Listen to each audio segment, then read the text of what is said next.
midnight beat.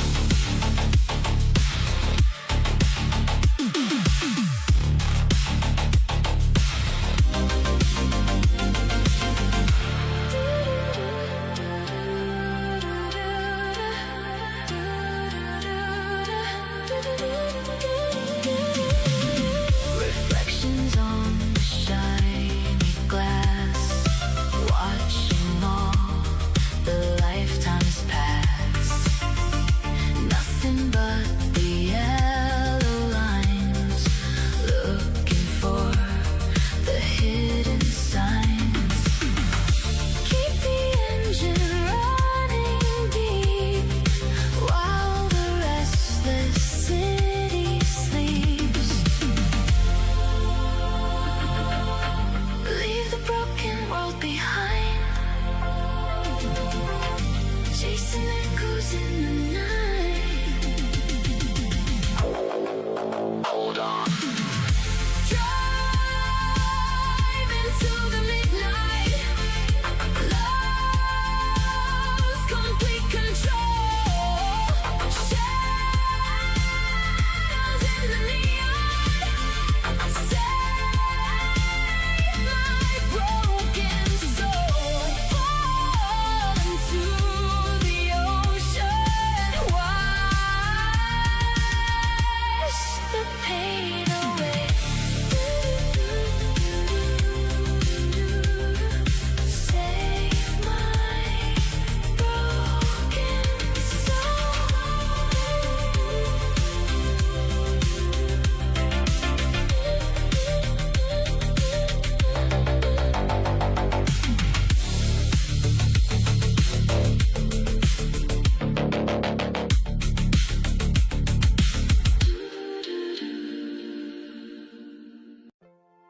Ladies and gentlemen, gentlemen and ladies, broads, dames, and bros, welcome to the Midnight Drive with your three-armed host, your old pal, Tiki the Hut. Awesome to see you guys already awake, alert, and in the chat. It's awesome. I see the three-armed salutes. I love it. How's it going? Let's see who's all in there. Hey. Glenn Lee.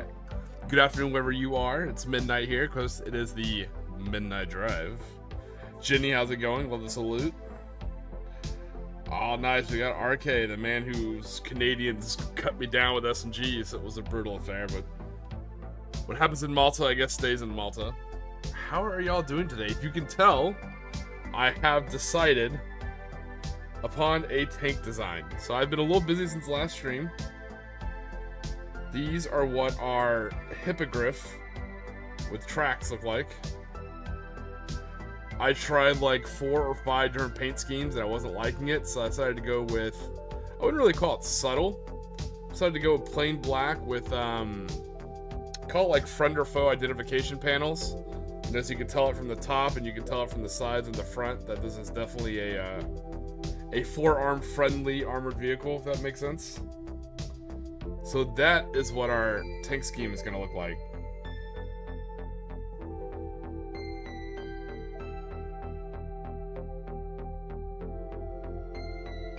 Oh, nice, dude. I definitely want to, if you don't mind, RK, I would love to hear about your Sea Lion campaign as it goes on and on. That sounds so cool.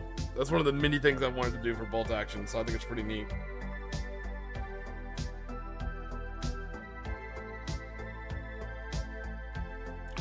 Well, Jenny, I'm sorry to hear that, but hopefully the stream helps you accomplish what you're looking for. Hopefully get your mind off it, so I won't mention it again.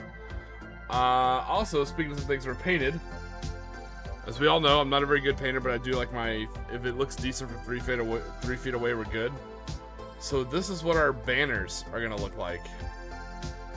Tried to freehand some Miami Tiger Stripe. Not too bad. Definitely I like the gold. I feel like the gold goes with the Miami Tiger Stripe pretty well.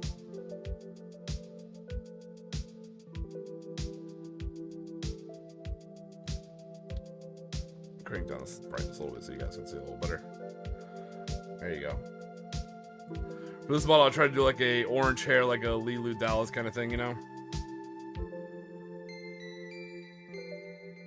She definitely has like a multi-pass.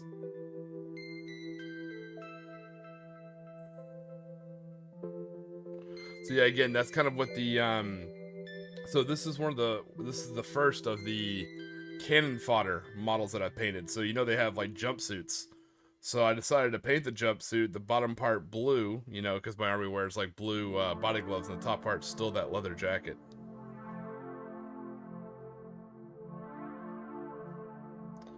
You know, white shoulder armor, wood furniture on the weapons. So the paint scheme works even with the cannon fodder models, which is huge benefit for me because I only have so many gene stealers with mining lasers and with seismic cannons. Here's what a seismic cannon looks like. So I've had to kit bash. So these are what my seismic cannons are going to look like. As you can tell, they're noticeably smaller. They are kind of... Focus, camera, focus. You can do it. There it is. So a little bit smaller. Luckily, I'm going to paint the same effect color, which is going to be purple for the seismic cannons and red for the mining lasers. But I'm going to put a bipod on this, and more importantly, what we'll be doing, one of the many things we'll be doing tonight, is cutting these off this base and putting them on the appropriate 32mm base. And these are what my mining lasers look like.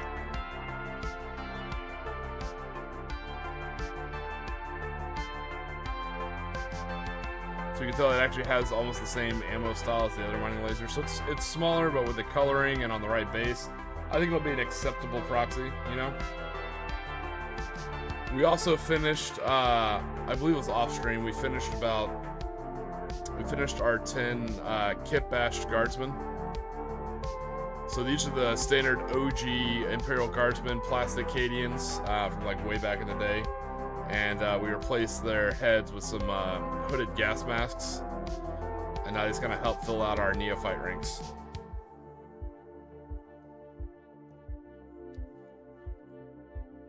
Oh, glad you like the banner. Nice. Oh, I do hope you start a channel and talk about your sea line stuff, RK. I'll be one of the first guys there to support it. Absolutely. Yeah, the cannon fodder box is great for filling out numbers. I have... So, when we are painting, one of the things we're working on, I have a few models that I've kit bashed to work on. We finally got our Necromunda box in for House Escher, so I was finally able to put a needle pistol on our Warlord. So here is Colonel Sonny Crockett. He's primed white, he's gonna have a white suit. To cover up all this damage I've had to do to cut off his tie and to get these arms on, what I think I'm going to be doing is putting a holster right here, and then I think putting some like ammo pouches right here to kind of cover up all this like butchery. The camera probably won't focus because it's white. It doesn't like the bright light with the light. But yeah, this is what our Warlord looks like. I like WYSIWYG. There's this needle pistol. Needle pistol's a hard bit to find by itself. Like luckily I needed the heads from the Necromunda House Escher box upgrade sprue. I needed a lot of the heads and some of the special weapons as well, so it actually was beneficial for me. So some of the other models we have built that hopefully we'll be painting over the next couple days. We have another neophyte leader. You can tell they have the pistol, the auto pistol, and their power weapon, which for us, we'll be using power mauls. Or like, basically like a shock maul. Here's the other neophyte leader. So she'll have boots, she'll have stockings, then it'll be skin. You'll see her one piece, and then she'll have her leather jacket. So it'll still be in theme with everybody else. There's our auto pistol, cult symbol. So what I'm doing, as you can see past the tank here, is I'm building my first 500 points. I'm building, I need 3 squads of neophytes, plus some pure strains, and plus ridge runners. So ridge runners are done, we painted that on stream. Pure strains have been done, I need to repaint them, but I'm in no rush, you know? So right now I'm trying to chew through 3 squads of neophytes. It takes a bit. I think that model was inspired by Ghost in the Shell, actually. Here's one of our cult icons. So as you can tell, this is another cannon fodder kit bash. She has a and I had an extra sprue of the Brood Brother upgrade from the kill team. So she got that icon. She got a stabby guardsman knife arm. And then she got a nice little pump action shotgun on her back, I think from Bad Robot Minis. So she's a neophyte with a hybrid firearm. She has her icon ward. So yeah, that's why I wanted to do that one. I wanted to do this banner over here because I wanted to test the flag for the unit to see if I was able to like freehand that. All the other like icon bears in the unit, they generally all have like these flagless icons, which I kind of like. This one's a standard one out of the box. It's an actual Gene Stealer model, or Gene Stealer Colt model. He's got the same thing. You can see where I'm like, oh, the pump action shotguns look similar. It's the same thing. It's a stockless pump action, or pistol grip pump, as Rage Against the Machine made popular. So yeah, as you can tell, I'm painting the actual emblem gold, and I'm painting all the actual gold chains too. I figure that kind of lends the whole Miami lot vibe. This is just a neophyte with a hybrid firearm, but I use the I think it's like the light auto gun from the new Cadian sprue that came with my Broodbox kill team. So it's just a guy crouched down. He's got himself a nice little auto gun.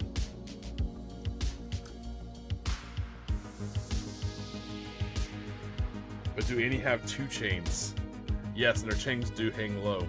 Alright, this is kind of a fun model. This is one of the custom ones I had 3D printed. I liked it. It looked very cyberpunky, stuff like that.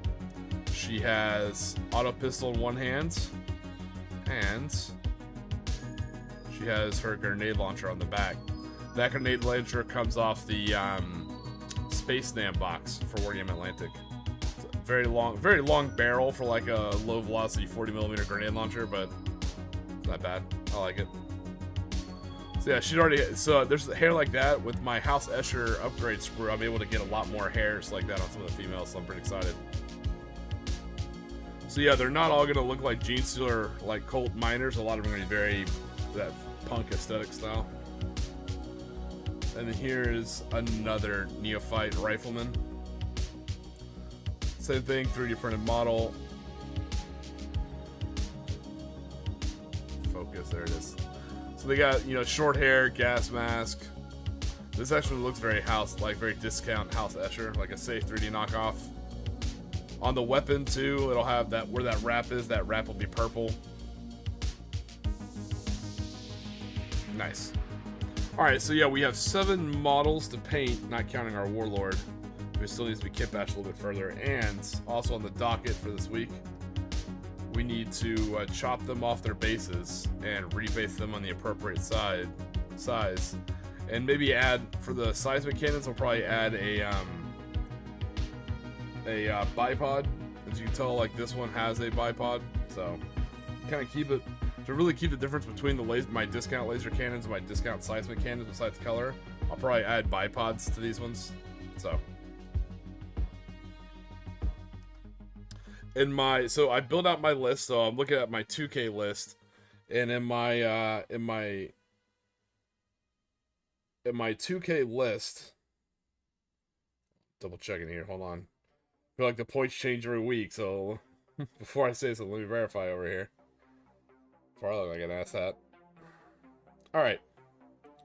So for my 2K list, it is actually 1, 2. Oh, okay, not bad. So for my 2K list, it's 2 20-man units and 1 10-man unit. So that means I need at least 5. So I need 5 seismic cannons and 5 heavy mining lasers. Now I have a sprue to build another 2 of these guys. To build 1 of him and 1 of the seismic cannon. So that means I need 3 on top of that, so. That's how I try and stay smart with my purchasing. You know, I don't buy things I don't technically need yet for the army that I've built. You know, I try and keep all my bits and sprues in line to try and make sure I'm building things. I don't have like a whole bunch of extra. It does help a little bit. So with that kind of caught you guys up on everything I've been doing over the last couple of days. How are y'all doing in your hobbying? We have Crockett on the docket. I like it. I still have to finish kit bashing him. Like I said, I gotta. There's a certain holster I'm looking for that has a cult icon on it, and then I need some ammo pouches on his waist, and then I'll paint him. But I can't tell you what he's gonna look like. He is going to have. That's why I'm priming him white. He's gonna have white pants, white shoes, but you'll be able to see his feet a little bit to show that they're like, you know, boat shoes. They'll have a white jacket, and his shirt is gonna be.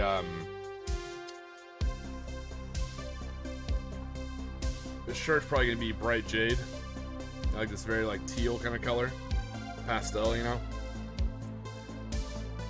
And then I'll probably paint the holster brown and his ammo pouch is brown. So that'll be him. So yeah, he's gonna be white with blue, and then Tubbs. When I do Ricardo Tubbs, his character has a fedora a little bit, and kind of same thing like that jacket, but his is gonna be gray. So he's gonna have gray pants, gray jacket. He has black body armor on, but underneath that you'll see his pink shirt, so he'll be gray and pink. And that kind of coincides. They wore a lot of different outfits in the show, but that kind of refers back to some of their more iconic shows. Oh, nice. You got a Tesla Greyhound done. Sweet. But yeah, on the plus side, I got my additional 3 tanks in. And we finally got one painted. So this was been taking me to like the last couple of days. I was really trying to pin down the exact camo scheme I want. I like this because it's simplistic. So it's still going to have stowage, like I'm going to have backpacks kind of hanging off. I'm going to have a radio over here, some jerry cans back here, and then I'm going to have a tank rider on each side.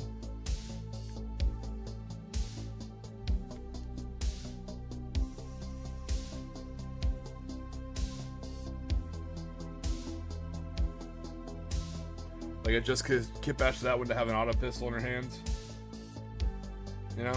And then I'll probably have another one like kind of maybe like back here or something like that. Kind of alternate them on the other side of the vehicle and just put like 2 tank riders per vehicle to kind of give it that like armored recon style look. Like it's a light tank with 3 crew, but it's got 2 trunk monkeys that dismount, which is kind of perfect because when you look in the actual when you look at your actual list, you can take 2 of these hippogriffs together. So that means when you send them out, like lore-wise, you'd send them out on like a scouting party. You have 2 hippogriffs that each one in my world would have 2 dismounts on them. So as they're moving out, they could actually dismount a full fire team, which is actually kind of cool. So if they need to like pop up for 360 security, you know, they could literally like, you know, back in how they're, you know, they could do like a logger, and LLAGER, which is where you do a circle with your armored vehicles, like circling the wagons. Very similar. Logger, I want to say, is actually like a Boer term, like South African, but similar thing where you kind of circle your wagons. So you would put the vehicles kind of like in a circle with the main weapons faced out towards the most postulated threats or avenues of approach, like the 12 o'clock, 6 o'clock. And then you'd have 4 dismounts. So 2 of them can fill out your 360 while the other 2 go like do a perimeter sweep, or you can have both vehicles just kind of sit in the road while all 4 kind of hop off and like hit a building real quick. Because when you hit a building, you don't want you can't go any less than 3 if you're going to hit a building, preferably 4. And you never hit a room with less than 2, you know? So it's actually kind of cool. They can really drive up, dismount, have the right number to hit a building, and collapse back into the vehicles and take off again. So, yeah, RK, yep, nice. Yeah, nice. RK picked that up. I appreciate it. But yeah, so again, you know me, I'm always tinkering like lore-wise and stuff like that. So yeah, that all kind of fit too. I like that. And I have the models to spare, and I think it'll look kind of cool. I think it'll really make the tanks kind of pop, having little tank riders on them and extra stowage. So.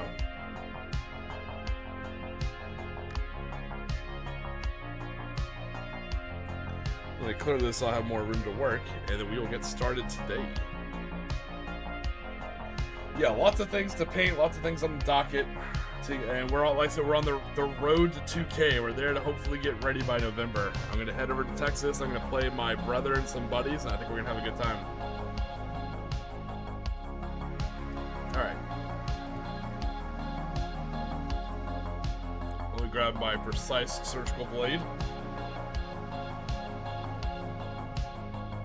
Let's see if we can't do a little bit of chipping and chopping. Yeah, luckily enough, I also have the Agents box from Wargaming Atlantic, and that gave me a lot more female heads.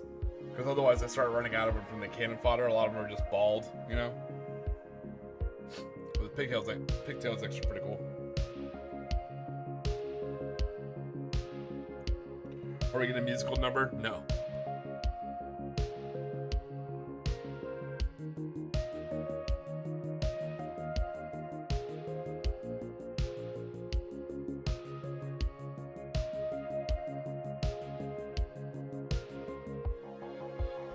Alright.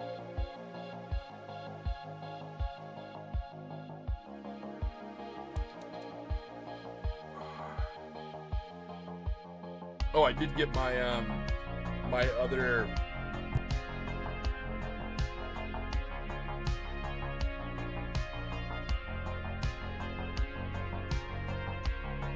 sorry, I keep sneezing. I did get my other codex in, so I now officially have all the codexes, which is kind of neat.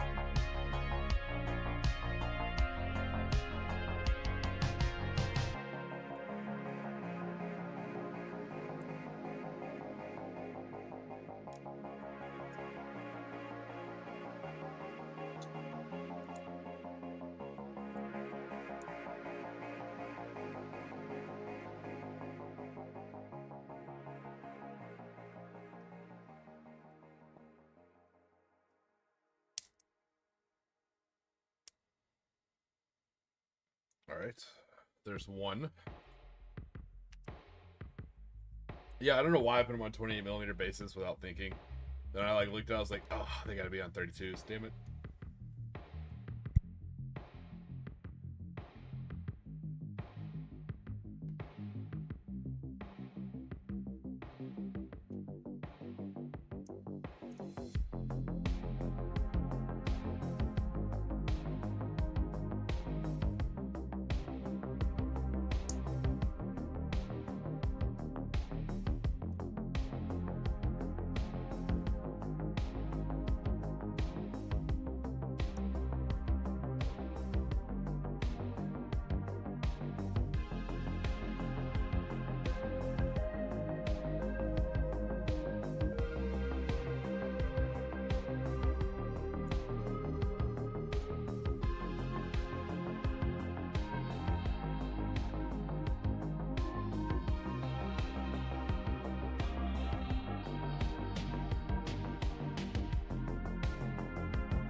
Right? I like that, Jenny. Yeah, if you have 3 arms, you're 30% more efficient. The children, they yearn for the mines. That being said, has anyone read either The Cult of the Spiral Dawn or let's see what the other one's called. I feel like the other one changes its name. I feel like it's been, well, like the same icon's been used for 2 books. Hold on, let's see what it's called.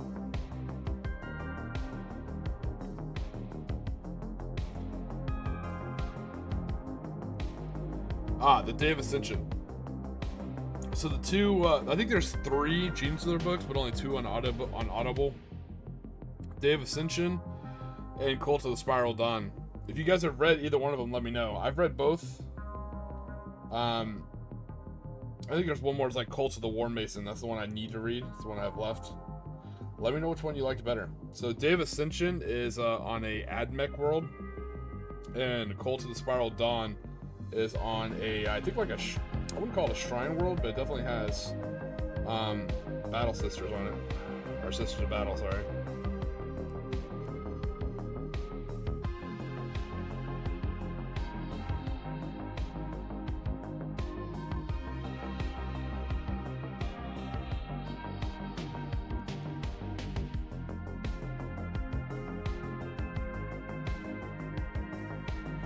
Ooh, I thought it'd be easier to get them off these bases. It is proving not to be. That's alright.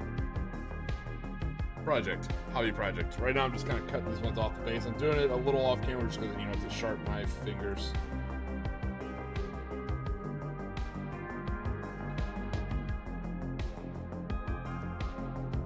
I'm not trying to summon corn.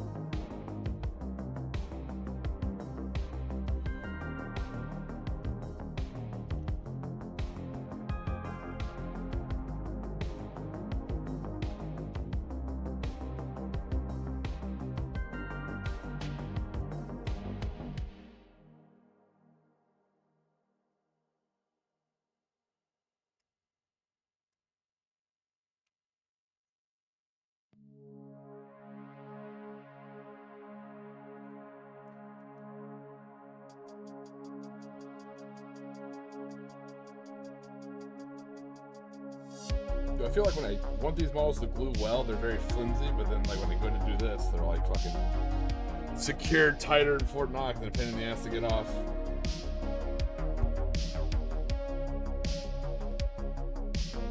All right.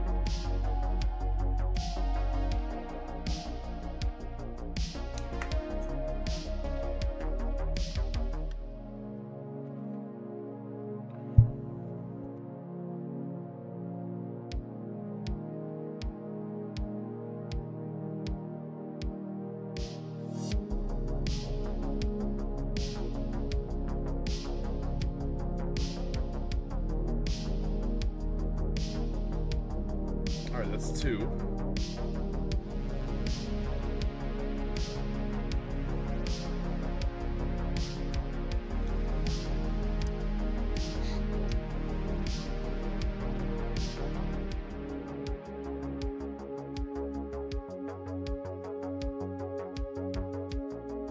Hey, Matthew, what's going on, buddy?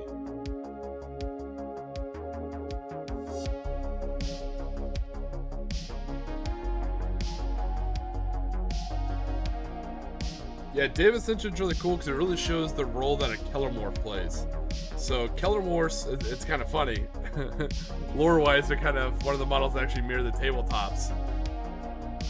They're supposed to be like really effective. They're not like the best assassins that goes to the Sanctus, you know? But Kellermorphs are just supposed to be like the TikTok stars, you know? They get all the attention.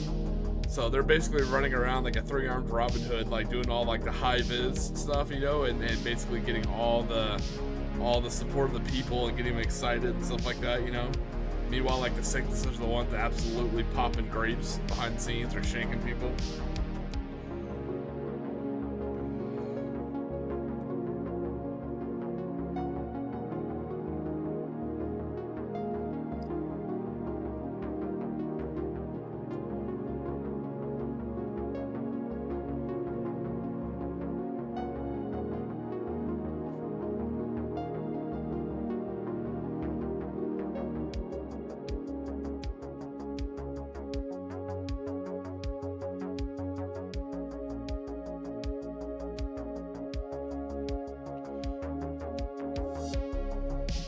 Yep, so always check your base sizes. This definitely is not fun. These have been on here for a while, so I don't know when I made that mistake.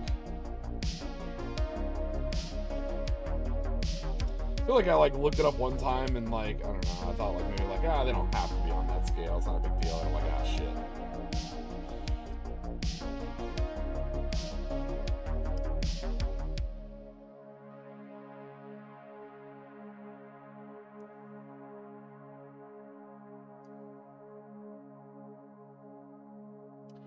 Now I'm over here trying to cut through super glue.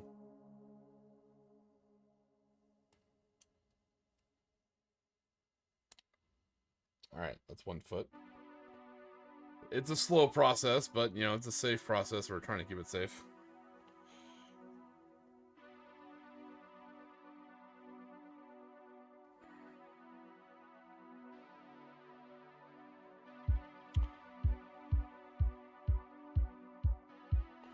Nice. Well, I said, yeah, same thing. I hope the night goes well for you, man. Enjoy your research. Welcome, as always, to the Midnight Drive. Hope things are going well for you.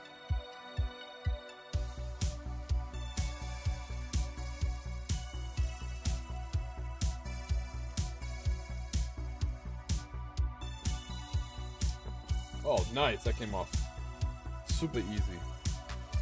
Cool, there's 3 of them. I like over here back to number pain in the ass from before over here. At least for the seismics.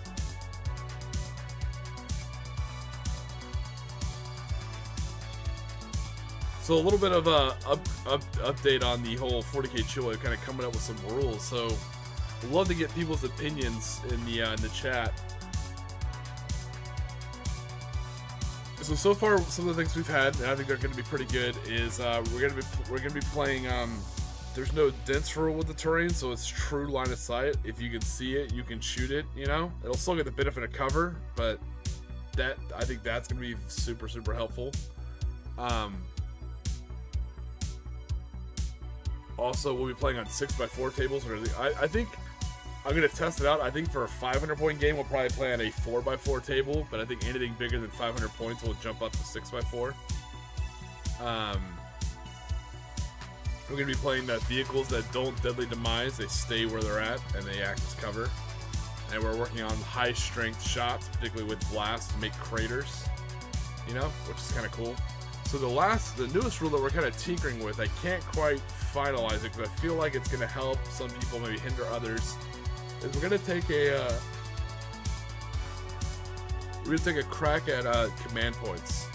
So I think we definitely want to try fixed command points, which means instead of getting one every command phase, you start out with a set number of command points and you use them as you see fit during the game. Now you can still generate some via any model special rules like Gretchen, nab the good bits, you know, or if you have Voxcasters in your squads and stuff like that, that's fine.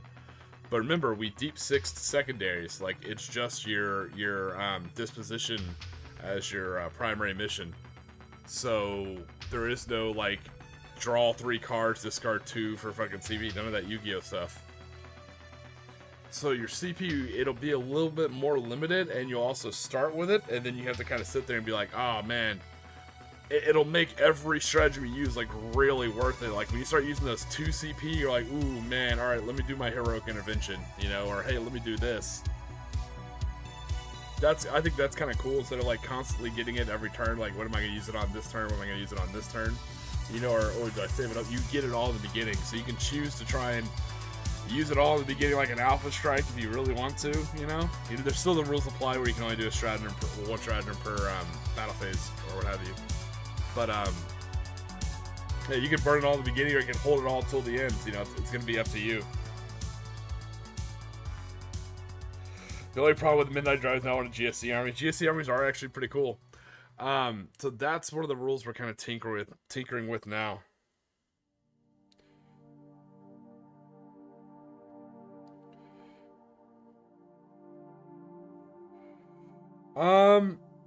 Would I be opposed? Me personally, no. That doesn't bother me. As far as using bolt action models for Warhammer 40k, not necessarily. Not unless they're like egregiously World War II, you know. A good example, like when Mordian did his Conflict 47 Bears for Ogren, I'm like, ah, sure, why not? That's cool.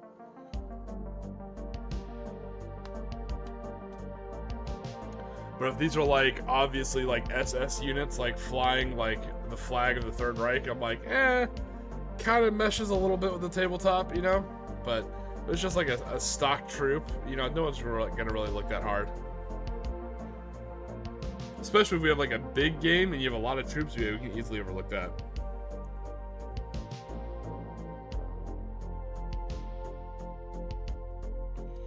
Alright, back to trying to get this chick off the base. But yeah, so far, those are our rules that we're kind of sitting at, you know? That's what we're kind of thinking about. So the cool thing about that is if you start with a set number of CP, when you're playing like kind of a fun, like, and I mean like a weekend narrative event, like let's say it's like 2 games on the first game and 2 games on the second game, you know, depending on who's winning these games early on, that's where the rewards can be command points for whatever faction.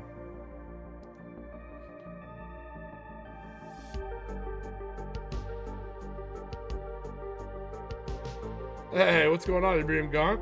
Appreciate the invite, thank you. Yeah, that's exactly what I was thinking. Yeah, they basically have like stub weapons.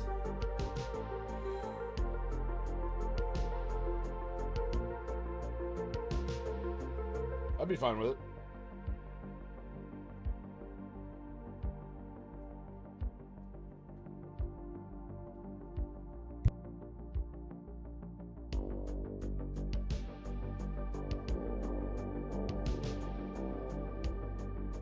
I did see something cool. So first, like I always say, I was turned on by the table or the map. It was a good-looking table and map, and it looked like it was a Halo game. And I'm like, oh, the Halo tabletop game. But apparently, I gotta find out what channel did it, but they did a hybrid. Apparently they did Halo models and like some of the Halo rules, but they did it with like bolt action. They had like order dice and everything. I was like, oh shit, that looks good. It looked really, really cool. I have it queued up and saved. I plan on watching it tomorrow when I'm at work. I'm pretty excited.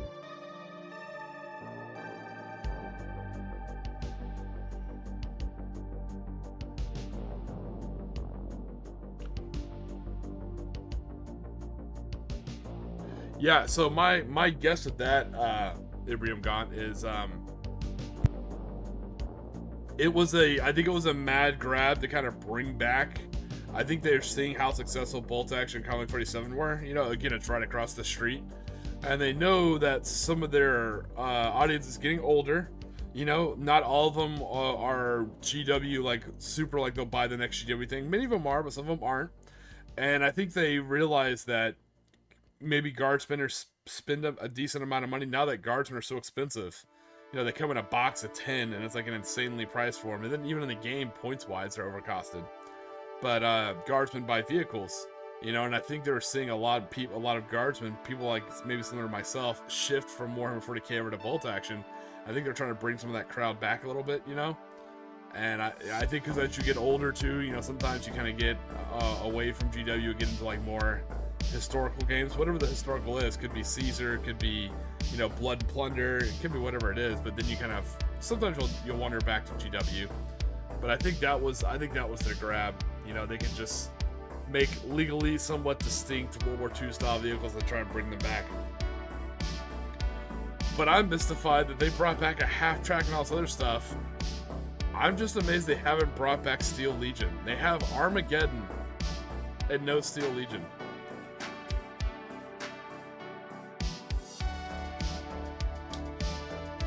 It mystifies me to no end. I don't know, maybe they're like holding on to it so they can like make a mad sell. I know they sold the old scripts a while back. But even so if you guys don't remember, back in earlier editions, I want to say like maybe 7th or 8th, you used to be able to take a God, just paint Krieg yellow. God, that was a bad move. But they used to have rules where you could take like a no, I don't want to use the word detachment because it sounds too similar to what we have now, but you could take an army special rule for your whole Imperial Guard force that mimicked one of the Imperial Guard regiments. So you had Catachan Jungle Fighters, Cadians, Mordians, Valhallans, and you had Armageddon Steel Legion. Armageddon Steel Legion was very mechanized. You were able to like pop out of your transports and shoot, you know, some pretty cool stuff. So I think that would be cool. Like they could actually, you know how they have Catachan heavy weapon teams and Cadian heavy weapon teams and Death Corps of Krieg. That'd be cool if they released a Steel Legion line for the Codex. Maybe so. That's what I'm thinking, and you heard it here. I'm thinking they're saving Steel Legion for the Codex, because I think they're gonna have Steel Legion infantry squad, Steel Legion heavy weapons. I think they're gonna have some stuff like that.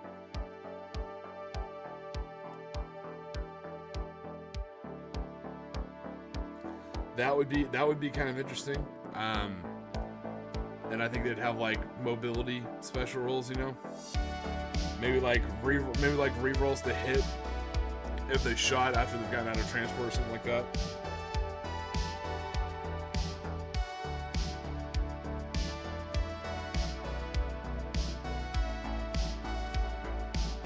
Yeah, so that was kind of weird when Warlord Games did 2 different scale of World War II naval games. I was mystified by that. I'm like, I'm confused which one to try.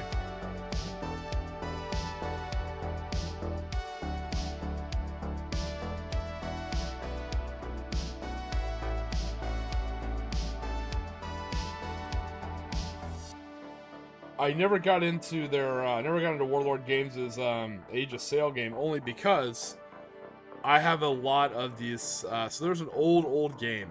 God, came out 2005, 2006 maybe. Some of you guys may remember it. It's called Pirates, the Constructible Strategy Game.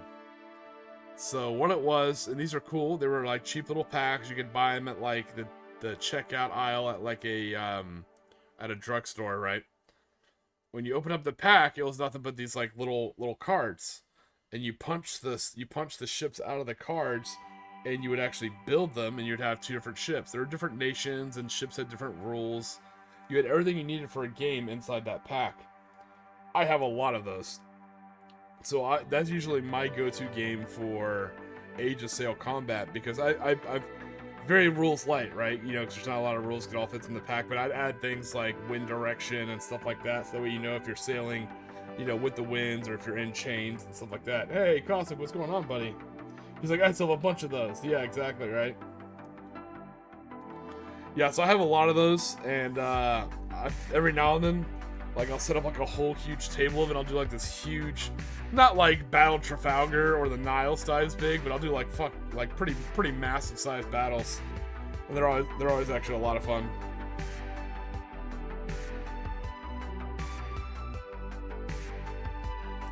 Nice, Cosmic. Glad you made it home safe from work.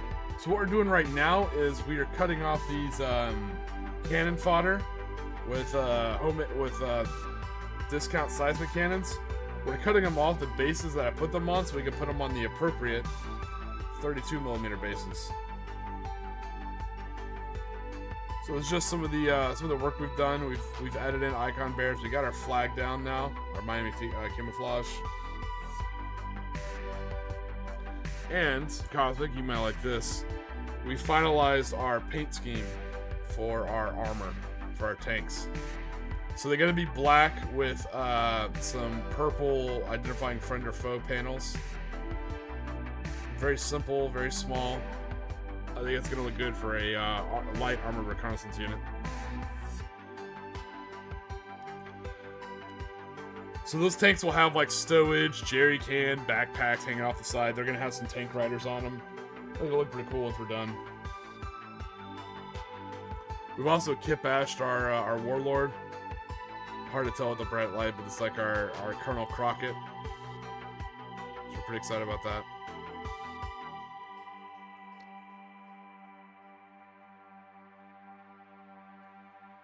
Nice. Yeah, I'm glad the tank comes across as Gene Slayer vibes. Yeah, I like that, because I stayed up late the last like 2 nights trying to figure out exactly what paint scheme I wanted. All the other ones just weren't looking right.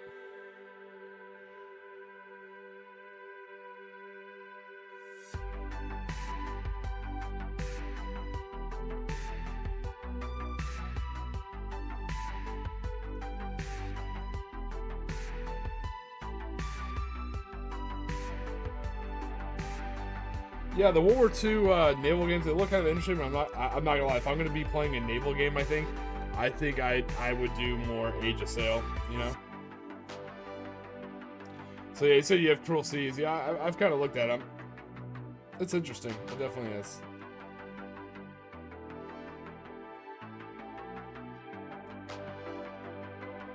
So that's the original why I started buying terrain from like big box pet stores, you know, like we have Petco and PetSmart here in the States, because a lot of the aquarium decor, it's cheap, it's already painted. They usually sell it. There's usually always on sale, like buy one get 50% off. But back then, for my constructible pirate strategy game ships, it made great like actual cool islands, and the scale was awesome, and they could like sail through them and stuff like that. Oh, it was so cool.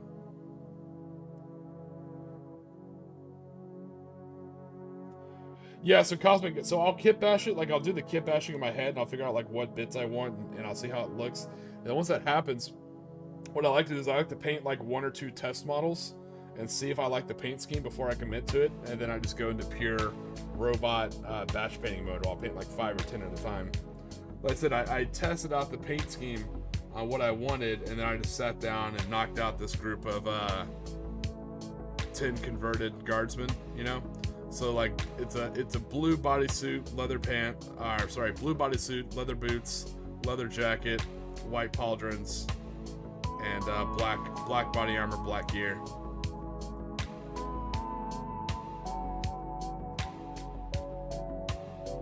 He's like, I just hope it works. Well, same thing. I didn't know if I'd be able to actually freehand this, and again, I'm hoping I'll do better. This is all right. It's not exactly what I'm looking for, but it's okay. When I freehand the Miami Tiger Stripe, so.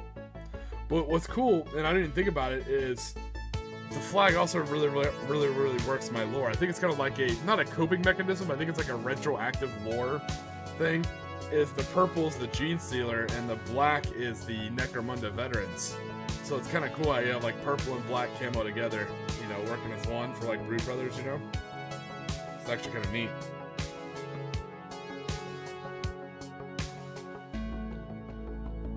Because the Necromunda Veterans I plan on doing, which are all Space Nom guys, I plan on doing them in their traditional Necromunda 8th camo. So if you've never seen it, it's gray with black stripes and black gear. Pretty dope.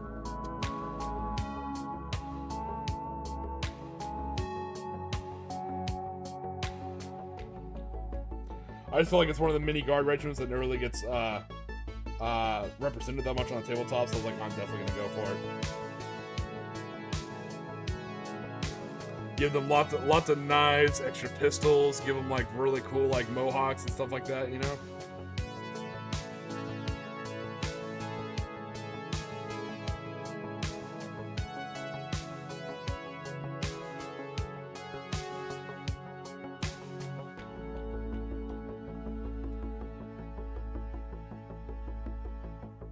So your Necromunda Orlog gang. Oh, well, you might want to check some of them. If you have a really good Orlog gunner who reloads really fast, you might want to check him for a third arm. You never know.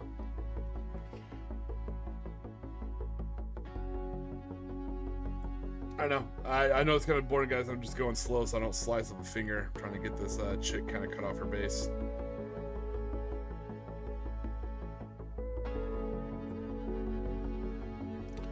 But I think once we get them cut off, we'll rebase them, maybe glue on some bipods onto their seismic cannons, and then I think we're going to move on and start painting a model. I do feel like slapping on some paint today. You always like to make that joke, like any good guard unit that's like really held the ground, has got plenty of veterans, you might want to check one or two of them, see if they're bald.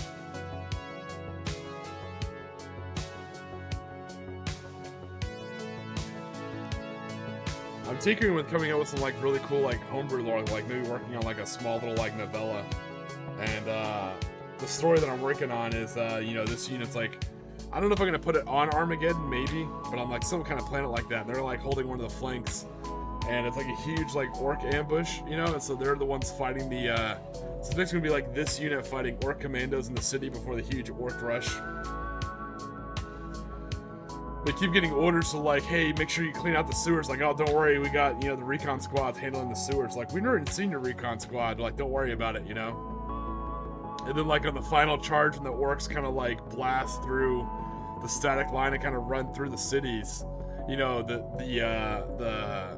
Necromunda device is going to detonate charges in the street. It's going to kind of look like what was the Batman movie with Bane? I think it was like The Dark Knight or whatever. So like where like the street kind of like collapses into the sewer, and then out of the sewer is just gonna run all the actual pure strain Gene Stealers who've just been slaughtering orcs in the sewers the whole time. So that's gonna be really cool. And the whole time they're organizing the local Gene Stealer cult to like rise up and not necessarily help the guard or PDF, but like just fight the orcs, you know, fight the orc threat.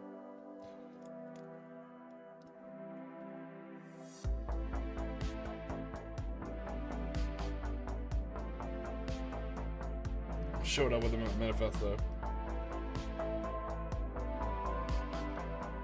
Yeah, so imagine like describing a whole like actual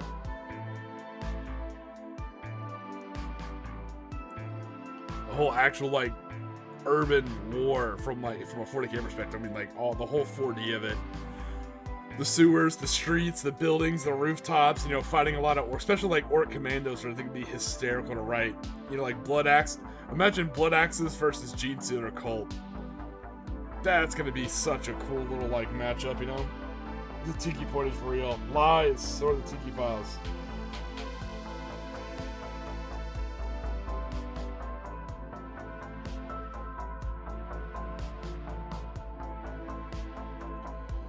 But I was telling them I have been chipping away at the rules cosmic. I've been playtesting some in my garage, incorporating some more of the bolt action style rules into 40K. I think I'll get them fine tuned by the time I run that event in Indiana next summer. I think it's gonna be pretty awesome.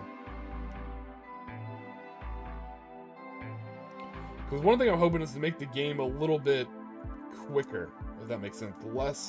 less paralysis by choice and just more of a fun flow to it. Hey, Despots, what's going on, buddy? We're in the walls.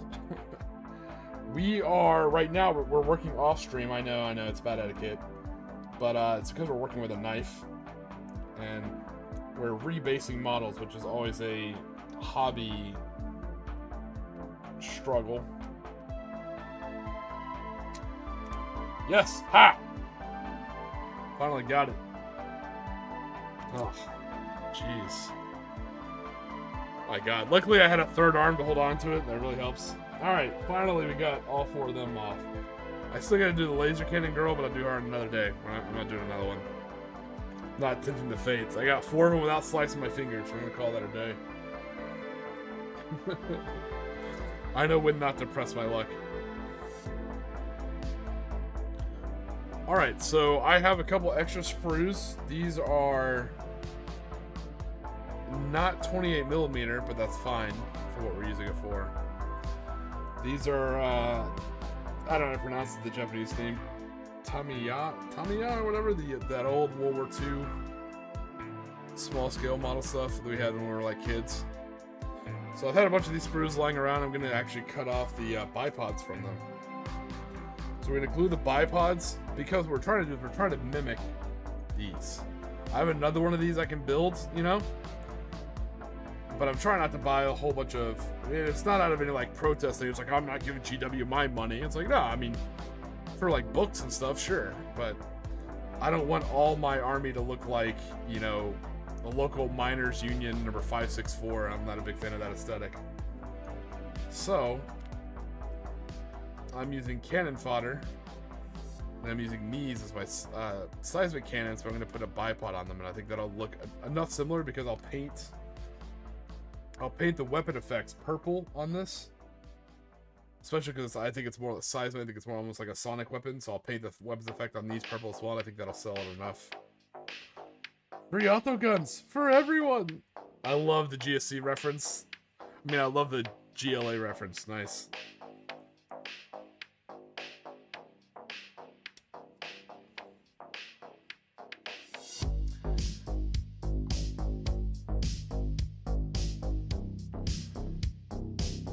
I'm just not into 11th edition. No, I totally get it. I understand why a lot of people aren't.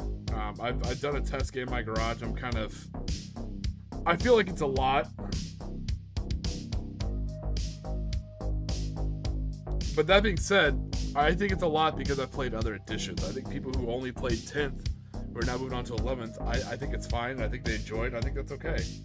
I think some of the rules seem a little kind of clunky, I guess. But I think once you... Are we down for a Tiki event? Hell yeah, Cosmic. I would be honored if you show up. And yeah, so that's the plan. I'll keep you guys abreast of the situation.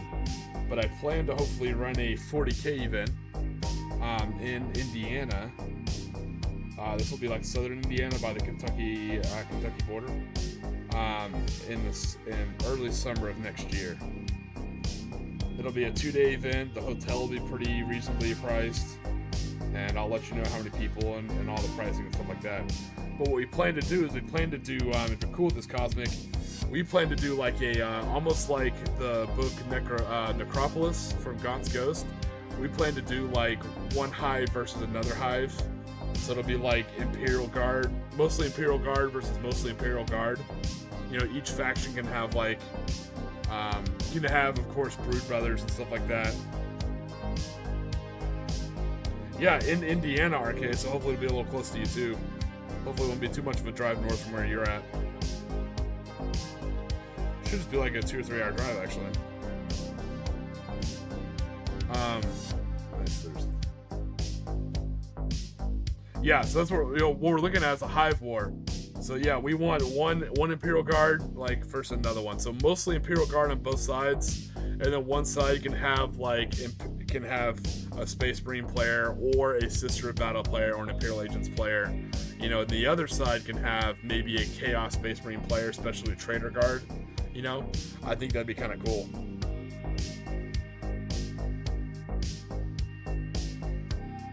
No worries, Jenny. So I think that'll be a lot of fun. And like I said, we'll incorporate a lot more of our bolt action style rules that we'll have play tested by then. and we'll have huge, cool boards set up. You know, so I think it's gonna be a lot of fun. But yeah, we're gonna focus on a very heavy Warhammer 40K guard event. You know.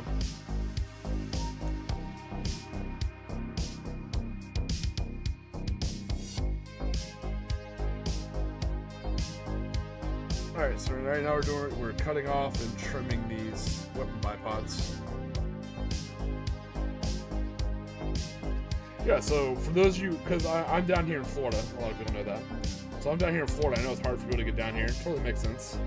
You're missing out. It's a cool place, but I get it. So that's why I'm trying to do another event a little bit further up north. That way I can kind of catch some other people in different areas.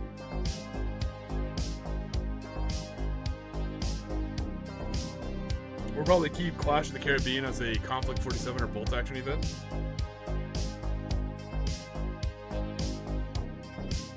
I don't know if I'd want to buy in that many guard.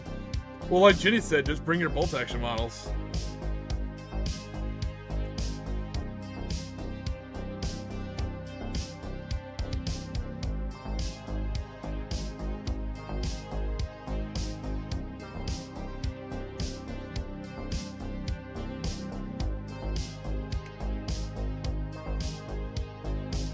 Yeah, well, what's funny is technically, and RK is my witness, and we have pictures. Technically, we did the first that we know of.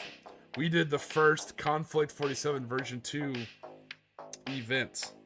Technically, it was a bolt action event, but we kind of just like caved halfway and said, "Fuck it, let's play some version 2." You know. But yeah, the first that I know, the first Conflict 47 second edition event was held in the high seas in international water by like 5 extremely drunk people.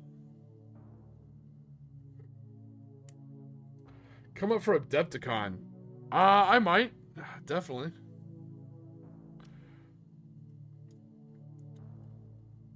Tell you what, if I hit 1,000, and oh my god, it's not a drive. I'm just saying it's just a milestone, so don't freak out. If I hit 1,000 subscribers, I'll think about it. I'll actually come up there.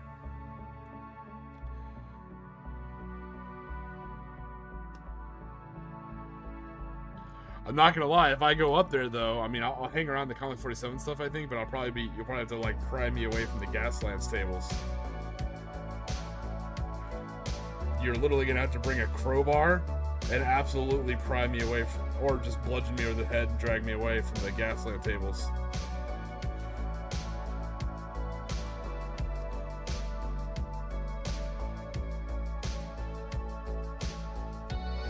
I'd love to go for the Clash of the Caribbean. So again, I'm way behind on my videos. I need to make a video on it. I can't believe it's been so long.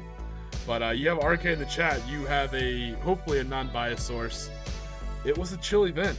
I think it was fun. A little disorganized on my part. It's my first ever event, but I don't know if they had fun. I had a blast. That was insanely fun. All right, we got our bipods cut out. Let's glue those bad boys on. So for those who don't know,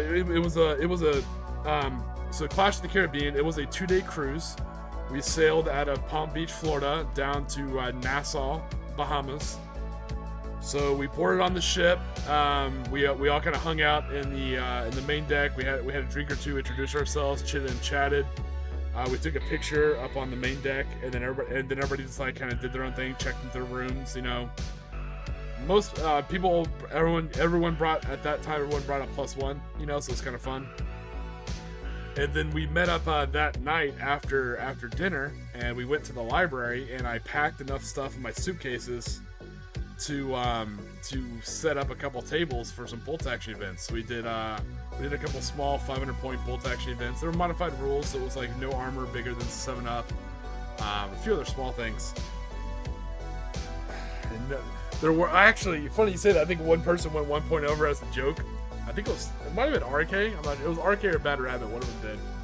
Yeah, so it was myself. It was RK. It was Bad Rabbit, and their +1s, who were also good gamers in their own. It was actually a lot of fun. Everybody had cool armies. Everyone was a good gamer. and we drank. So the first night we drank pretty well. It was a good time. So the next day, when you go to bed that night, when you wake up the next day, you're already in the Bahamas, docked at Nassau. So we all ran ashore. We did random stuff. I think I ran into Bad Rabbit at the Nassau Pirate Museum. And then we all met back up on the ship. And same thing. I try not to make my event take up too much time. So like, hey, we'll meet at night and we'll wargame at night. So some people were kind of curious because we were in the library on the ship. So this is an older ship, right? It's an older Costa ship, Italian made one. She's quick. I could gush about the ship. I love nautical stuff, but they don't make cruise ships like these anymore. So it doesn't have your big fancy slides on top. There's no go-kart track. There's none of that like fancy stuff. This is like an older style, almost like a mini pocket ocean liner. Very, very quick, but very old school. I'm talking it has a chapel, it has a library, something you'd play like a murder mystery thing on, you know? It's got bars everywhere you look and plenty of live music. It's a Margaritaville sea ship, so that kind of makes sense. Bars everywhere. So we were playing in the library, which is on you pass the library on the port side headed aft towards the theater. And the theater, they put on a free show every night, so people like to go to that, right? So everybody kept walking past us, and meanwhile, we're laughing, hooting, having a great time in the library. Everyone's like, what the fuck is happening in the damn library? Like, what's... And before you're like, hey, why are you guys being obnoxious in a library? The library is right next to one of the main social areas on the ship that has multiple music stages and a bar, and the music's loud, so we weren't being loud or obnoxious any more than the music, you know. It's not like a library's a quiet place. Not a chance. That's not a quiet place at all. So we're playing on the library with the tables they have there because no one ever goes in there. I did a little bit of recon. I went on a cruise before the one I hosted the event. So on the second night, everyone is walking past. They saw it the first night. The second night, like, I have to know what this is. We probably had, like, you can ask RK, like 10 people, maybe 12 people, like, stop by, ask questions, like, hey, what is this? This looks cool. Then we started having the crew stop by, like, what are you guys doing? We tell them, like, oh, that's so cool, you know? And then we actually had, like, some of the officers, like, in the steward department come by, like, what are you guys doing? Like, oh, that's so cool. And then they're like, hey, what do you guys want to drink? Like, no, don't worry about it. And they literally sent a guy from the bar over with a tray to take everyone's order. I actually got a picture of it. It's like asking everybody what they want to drink. He disappears and comes back, and everybody got a free drink from the ship. And when I'm saying we were drinking, we had a whole ass table. I think I have a picture of it. We have a whole ass table in that library that was absolutely packed full of just empty glasses. Okay, so when he said I panicked the heck out of the events coordinator.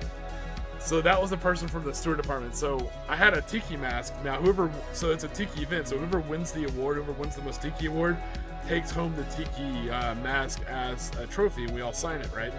So I had that propped up, and behind it I had a speaker, and it was like one of those little like Tiki speakers that has like a little fake fire, you know, like a little Tiki torch. So when the events coordinator walked by, they thought at first, like, is that a fire? Like, is that a candle? You can't have fire on a ship, by the way, in case you didn't know that. So like, oh no, it's fake, it's just this. He's like, okay, ooh, I freaked out a little bit. So yeah, that's how I gave that guy a poor heart attack. Or I gave that poor guy a heart attack, but that was a fun event. And not to get into the drama, you know, I know there's that current 40K event that everybody likes to talk about, you know, the dust up in the parking lot, but here's an example of a bunch of Americans. I think it was like 5 Americans, because my wife was there, but she wasn't at the event, you know. So it's 5 Americans absolutely toasted, like obliterated. Nobody got in a fist fight.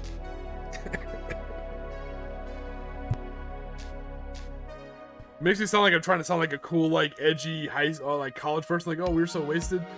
No, but the reason why is because we're safely on the ship. No one's driving. We're able to safely walk home. The drinks are decently priced. And it was just an absolute gold mine, man.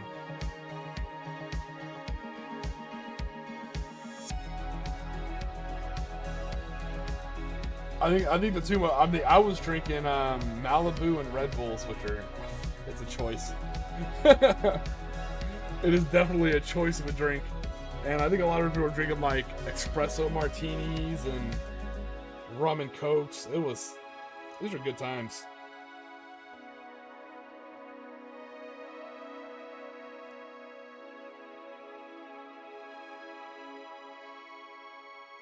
Oh no, was he shortchanging you? Was he fucking up your drinks?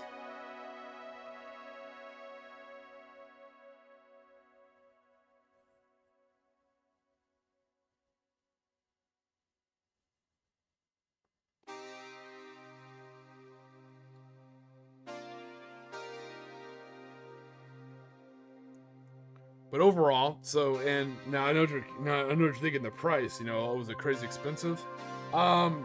It's hard to say because, and I'm not trying to sound like a timeshare person. Like, oh wow, how much do you value your time? No, it's everybody's budget's different. But I like to think, a basic room on the ship,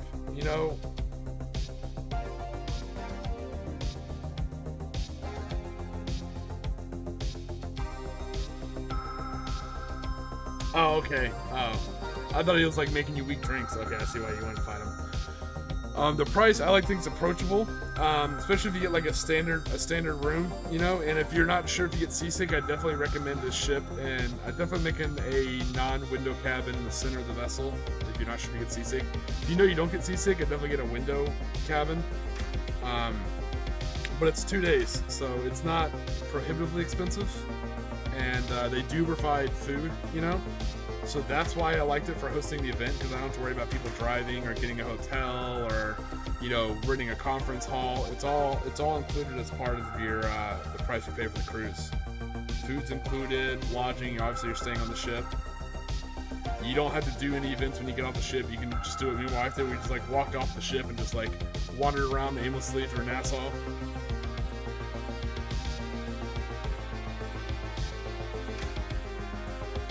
So, I mean, it's as expensive as you want to make it, but I think the base price is pretty approachable.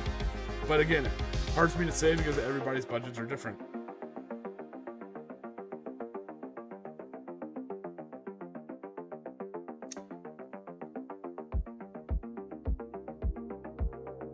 But yeah, to make the event easier in transportation, usually when we do that, we'll do much smaller games, like small 500-point games. It's easier to transport those smaller armies, especially if you're like flying and stuff like that, But yeah, you will probably pay more, if not the same, on airfare than you will for your tickets for the vessel. If you're flying.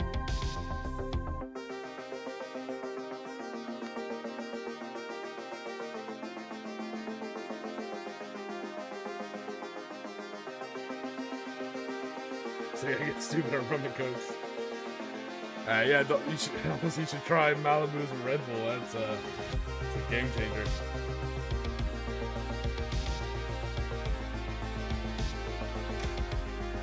Yeah, RK, if you want to, buddy, that's your privacy. If you're down, that's on you.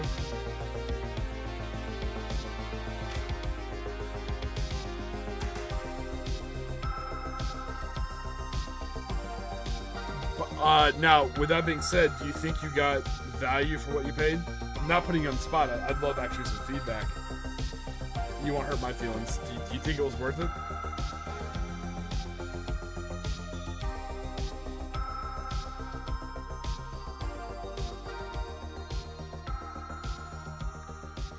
When I do it next time, I'm definitely going to coordinate it. It won't be a trip to Nassau. It'll definitely be a trip to Freeport. I enjoyed Freeport a lot more than Nassau. Nassau was a bit... There's a lot of cruise ships there. I know. We're on a cruise ship. Freeport just felt a little bit more chill.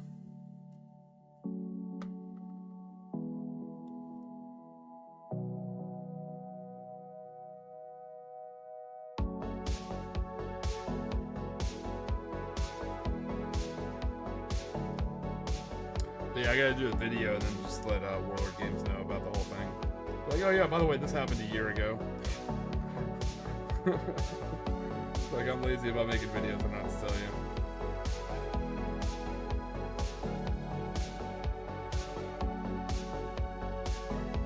Oh yeah, we'll keep you posted. But so the one up in Indiana, oh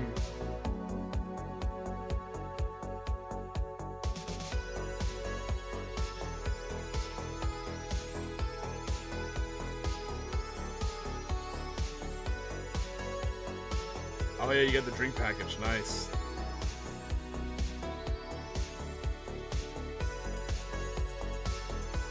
Yeah, I think the only thing, like when you're selling with them, the one thing I recommend, the only thing I'm like, hey, this is actually definitely worth this money, is I like the express check-in and check-out. You stay at like a little bit of a nicer lounge. When you get to the terminal, stay in a little bit nicer of a lounge that has like a continental breakfast. I know it doesn't sound like much, but it's a little bit nicer before you get on the ship. And then most importantly, when they dock and they're getting people off the ship, you're one of the first ones off the ship. Especially if you're trying to catch a flight or something else, it feels really good to get off that ship quickly.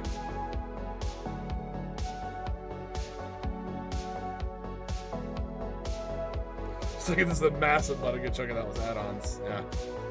Yeah, so that's kind of what it is. It's like the actual cruise itself is reasonably priced, and then they charge you for everything on top of it, which some people like that, some people don't like that. It's all personal preference. But no, the ticket does cover your room and your food, you know. I mean, you can still get water on the ship, you know, and there's like juice and stuff like that at the chow hall, so.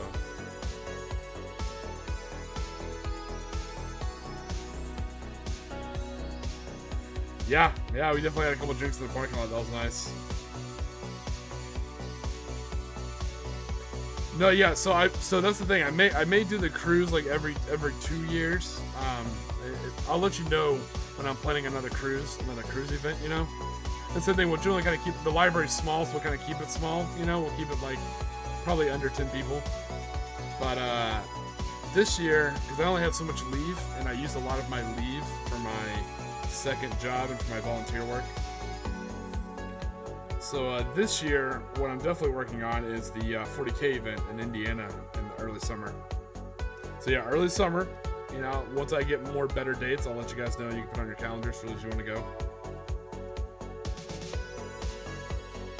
So I think I'm hoping to get at least 4 to 6 to possibly 10 people.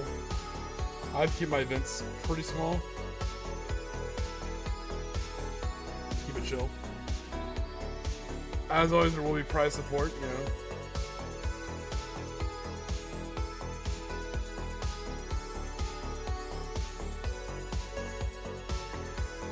So yeah, I might need a card for all the names and terms. Yeah. It's a small ship, but it's a decent ship. Like it's pretty cool.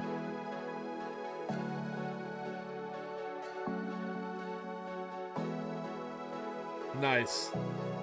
Yeah, she was a great wargamer. She looked like she had fun. She brought good energy too. Everyone there got along really, really well. It was a fun group.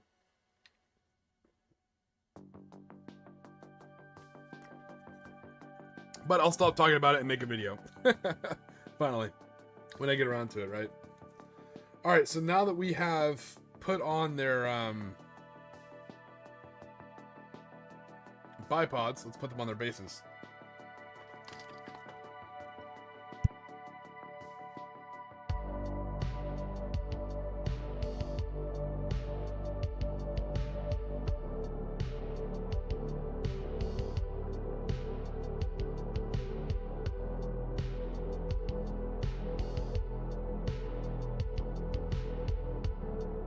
Now, so I've thought about taking a trip overseas to the UK and maybe playing some people over there. Like, I'd love to get a game in with like Spriggs or some of those other people, but I don't know.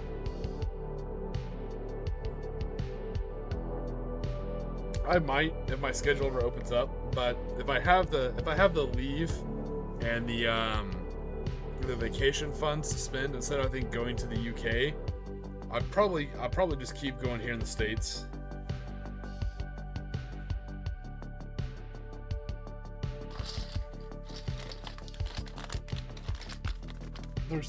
There's places all over, like, I want to do events so I can like meet more people and play more people.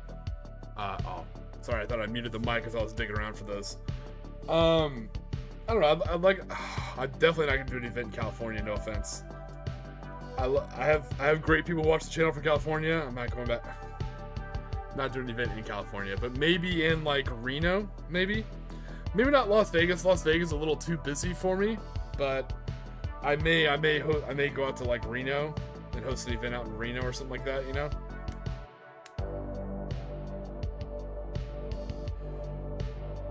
Hey, what's going on, Nathan? How you doing, buddy? You're just upset you almost got boarded. We did get boarded. We absolutely got boarded. Yeah, that's why I was listening to that morning stream when they're talking about that whole fight that happened in the parking lot. Some people are like, violence is never an answer. I'm like, violence is sometimes an answer. Or it's like, what kind of grown men get in like fist fights? And I'm like, ah. Sometimes the fist fights find you, man. I just wanted to be a fat old nobody, you know, mind my own business, sit in my Jurassic Park pajama pants, snoring in my room.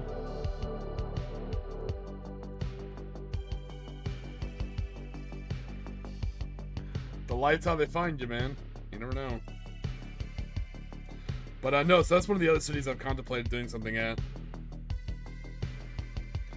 As hilariously on brand as it would be to do like a Necron event at like the Luxor, I think I'd probably do something a little more off of Vegas. I'd probably do something maybe in Reno.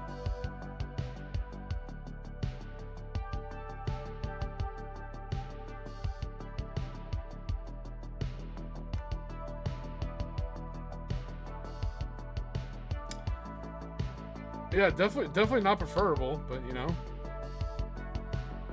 Cosmic's right.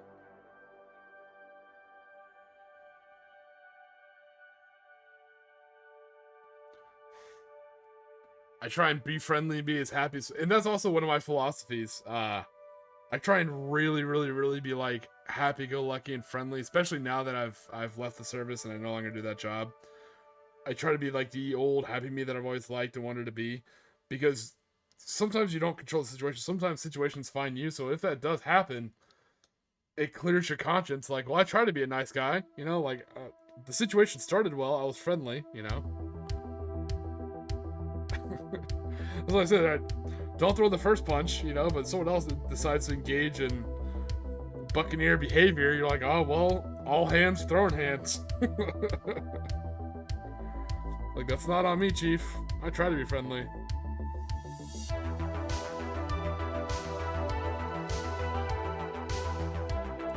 But like I said, I don't foresee a fist fight happening at any event I run. They're pretty damn chill. That being said, I would love to implement, you know, a Nerf gun duel for like rules disputes. You know, turn around, go 10 paces, one shot, one Nerf shot each.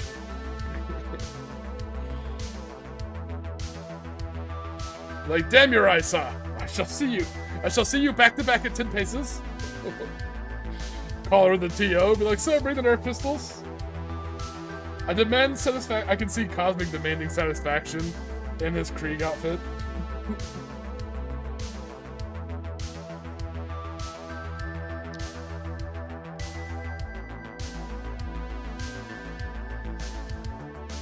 So obviously they're a little bit smaller, but I kind of like them.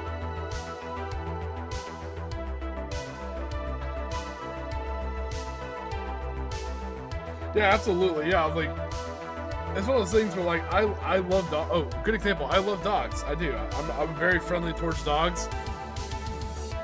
But I wanted to be a handler when I was in the Air Force. I didn't go down that career path. I decided to get married instead. You could do both. It's just maybe not advised, right? There's a lot of traveling. So I trained for it for a long time before I got off that path before I started over. So I worked with military working dogs a lot, enough to where I've been bitten several times. Bitten by shepherds, been absolutely, and I've done a RAP certification and decoy training. You know, so you know it's where you put on either like a wrap or like wrap jacket or the full suit, and you kind of run for the decoy for the dog. You do a lot of training with the dogs. Belgian Malinars will hit you like a truck. Those fur missiles, man. So shepherds generally have a harder bite and a sharper bite, but those Belgians, dude, they just Mack trucks on 4 legs. It will rock the shit out of you. But anywho, like, I've been bitten by dogs, and I've seen like terrifyingly what dogs can do, and I still love dogs. And I'll still pet and be friendly with every dog, but you're not gonna see me put my hand in their mouth. You know, I still know what a dog is. It's still an animal. It'll still fuck your shit up. You know? So it's one of those things, like, yeah, you know, violence is always it's not always the correct answer. It's not always the best answer, but yeah, violence is always on the table. You gotta watch out for that kind of shit. Never assume someone is as reputable or as gentlemanlike as you.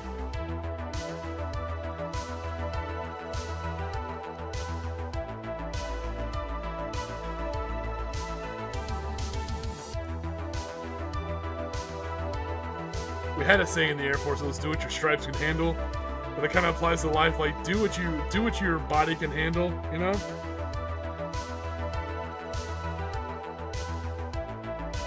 So like, if you're like a 6'2" Samoan built like a proverbial brick shithouse, you could probably walk around and talk shit all day. One day, that day may come, something may happen, but probably not. No one's gonna pick a fight with you.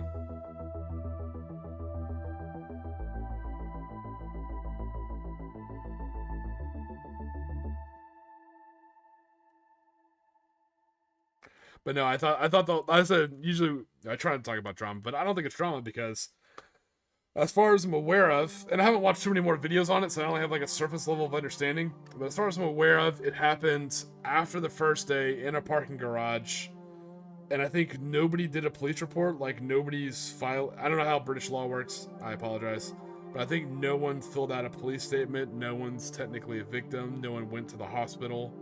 So I think it's just a dust up, you know.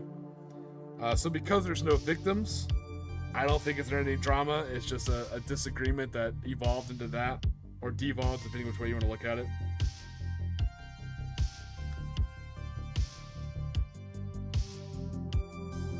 I can tell you, if I host an event that was 2 days and somebody got in a voluntary one-on-one fisticuffs outside of my event, like in the parking lot of a Buc-ee's or something like that,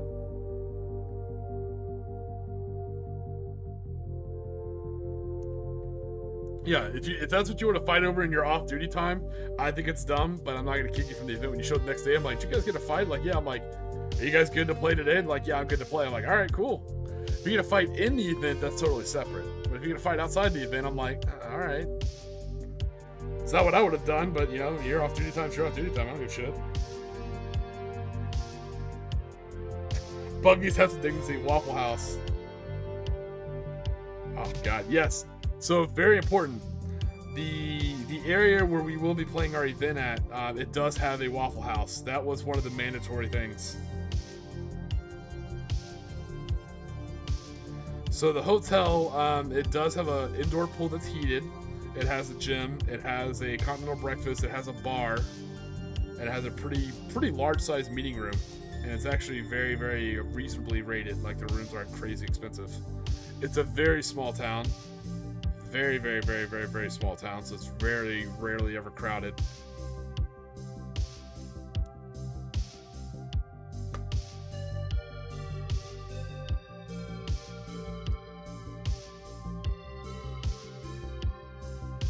Like I said this, I don't think there's any game stores in that area. So we're not taking business away from anybody, and you may need to do... I'll find where the closest gaming store is in case we need like emergency supplies like dice, tape measure, super glue, models, stuff like that.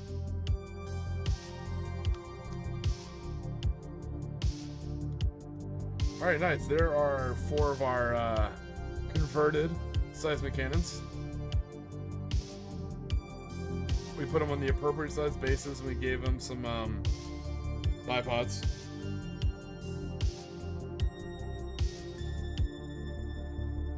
Does it have a war room? So yeah, the hotel does have like the meeting room is actually huge. And for that here, the community uses a lot for like birthday parties and stuff like that. Like, it's a common place to go to, so that's kind of cool.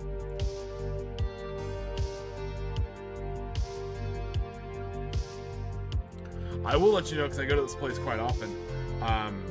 There's a great pizza chain that's very local to that area. If you've ever heard of like Sardano's or Pizza King, it's a very unique style of pizza. It's kind of like that sweeter crust that you get like in New York City from like that Deer Park water reservoir kind of thing. So it has like that sweeter little bit of crust, and they make them in little squares. So it's a very small square pizza, but it's delicious. All right, so those are done. Now let's get painting a little bit. Let's paint a model. Let's bust out. Let's paint a grenadier. She looks a little taller, but most of it's just mohawk.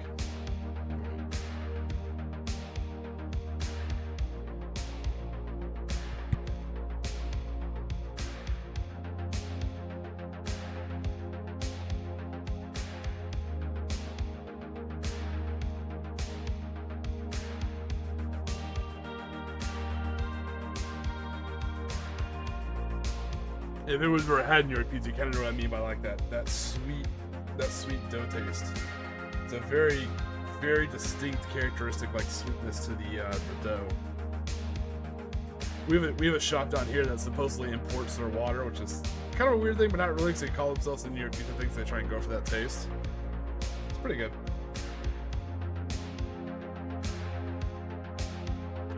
All right, let me grab a brush.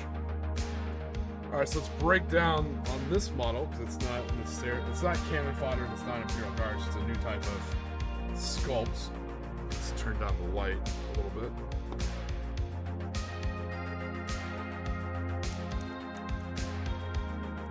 Yeah, I think this light came with the remote. That'll be a lot more handy. All right, so let's take a look at this and plan our attack here. All right, so the weapon's gonna be black. Stubber black with maybe some wood furniture in the front. Boots are going to be leather. She is wearing pants, so blue pants. She's not wearing a jacket. She is exposed to midriff, so we'll probably go blue for her top. So yeah, some blue pants, blue top, no leather jacket on this one. She has no pauldrons. Oh, okay. So she's wearing, if you're familiar with Fifth Element, I'll see how close I can get it to the camera.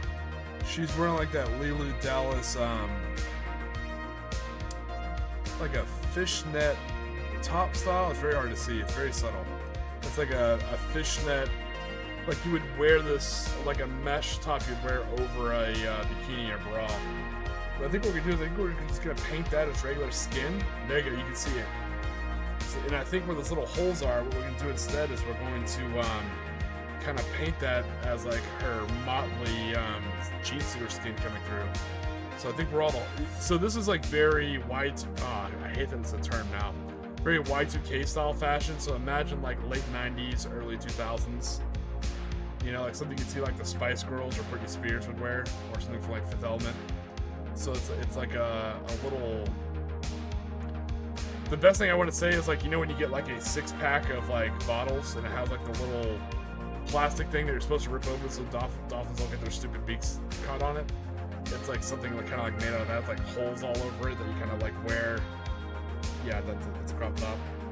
Great Tiki, now I feel old. Yeah, there you go. Something you'd see in a Pepsi commercial in like 1998. There we go. But I think what we'll do is I think it's going to give her skin a cool motley complexion, and then we'll go in and we'll fill in those holes on the skin with some jean stealer light purple. They kind of show like her carapace kind of coming through. Now here it is. Ooh, actually, you know what? There's a thing for this. I was a YouTuber once. Let me do a poll.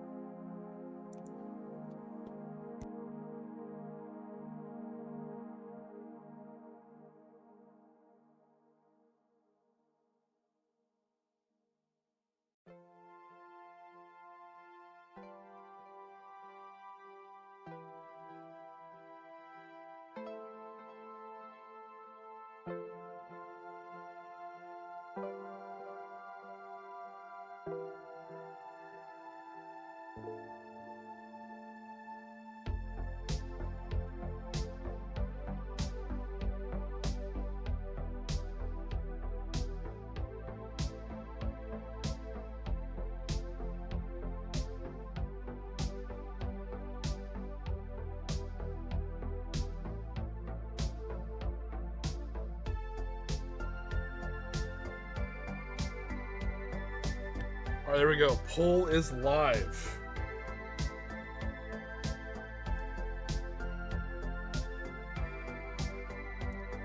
It's like, yeah, a 40K stream is the last place I thought I'd hear about 90s fashion. Nice.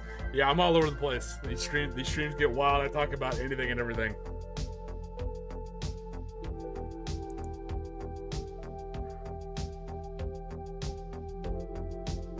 Wait, so did the poll... Oh, nice. The poll did go through. Okay, cool. I know how to be a YouTuber once. Alright, we will give that a few more minutes to kind of wrap up. We'll call it 10 minutes.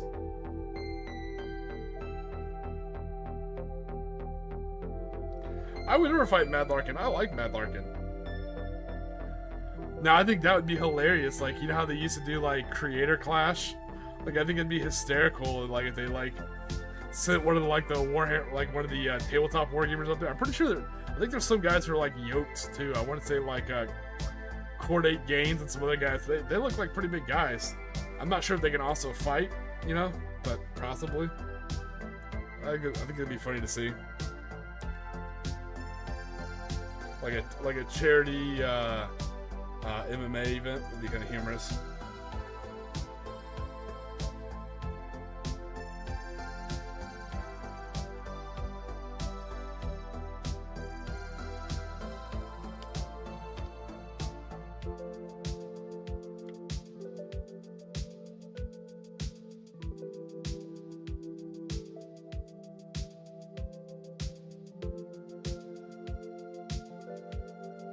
Oh, that happened. The wife and I were driving.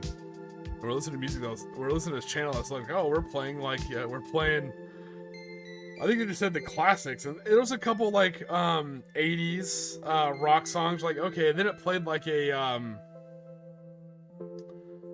I think it was like a 2000 like 10s or 11 song, and then went back to like an 80s rock song. And my wife was like, I almost said her name, but my wife was like, oh, that's quite a change. I was like, what do you mean? She's like, oh, they kind of like jumped genres there. I was like, this is classic oldies music. She's like, no. I was like, no, think about how many years ago she watched. She's like, oh my god, we're so old. I was like, right?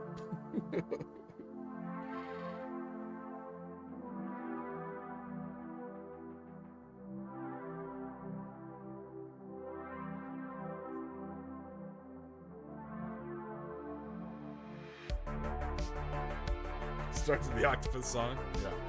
Alright, so it looks like Neon Green is in the lead. Like 2010 is not oldies.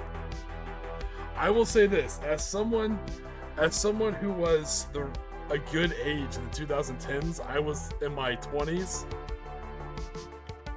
The 2010s were a wild time to be alive. Like 07, I would say about 07 to about 2012 was a safe time to party. Smartphones weren't all that common, you know. There was some Facebook, but not much. I think Twitter just started in 2011, so the music was all about partying and drinking. Like that was like the crunk rap era. Lil Wayne, T-Pain, dude, it was a time and place in history.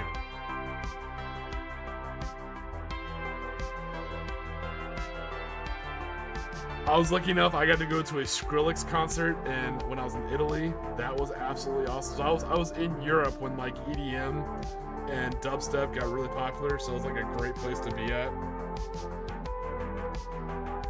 Yeah.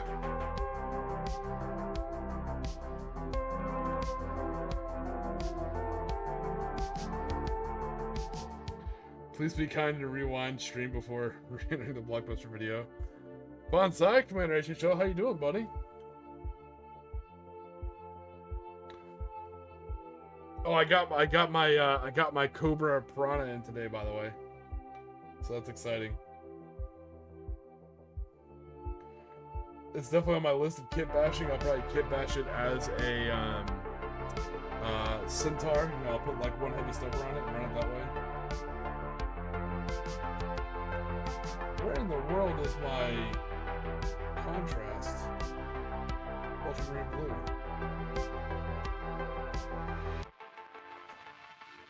I feel like I've lost the pick here. I should be better organized. That'll teach me, right?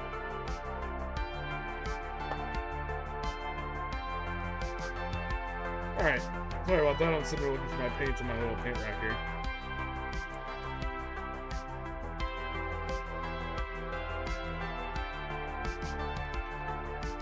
Yeah, back before social media, you had to like go out and do the rounds, man. That was tough. Those were good times. Good times though. There was no GPS on your phone. Like I remember like stumbling off the train already drunk, the Long Island Railroad into the city. And we go out in New York City in a different direction, like each night, and just find new bars to drink at and get 86'd and kicked out from. And then somehow stumble back to Penn Station, stumble onto the right train and make it back on post or make it back at the academy before the sun came up. Those were good times. Get off my lawn. Painting your Italians. Nice.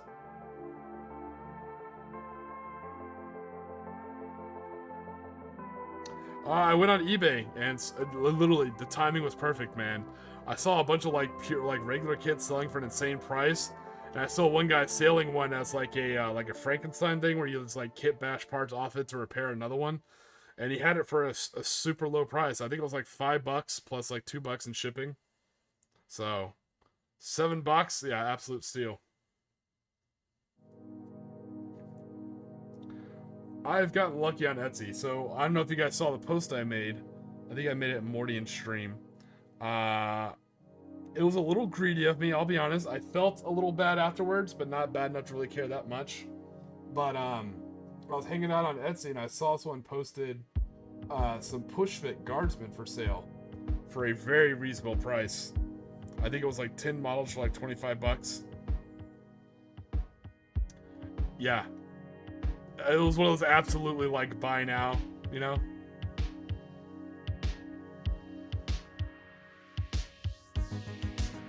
And then I posted like, hey guys, look what I found on eBay.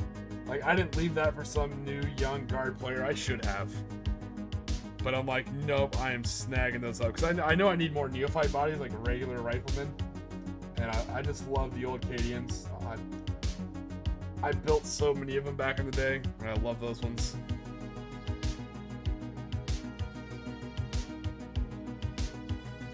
You have a structured settlement, but need cash now. J.G. Whitworth, 877 cash now.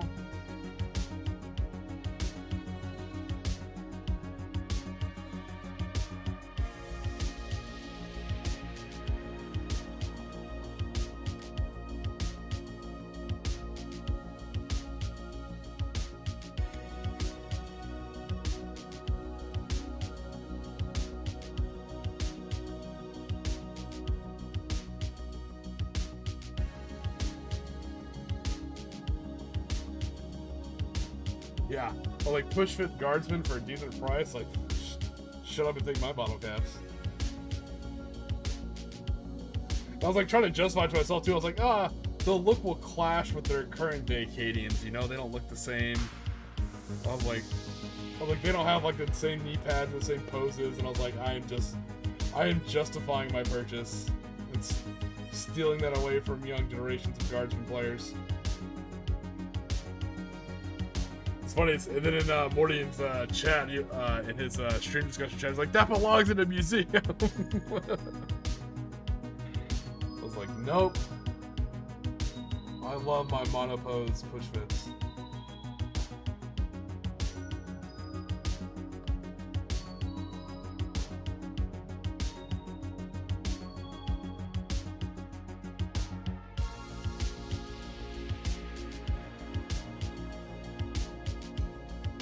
Alright, so at least the stream is living up to its name. We are actually painting and we are chatting. Hey, we did a little bit of kit bashing. Always nice.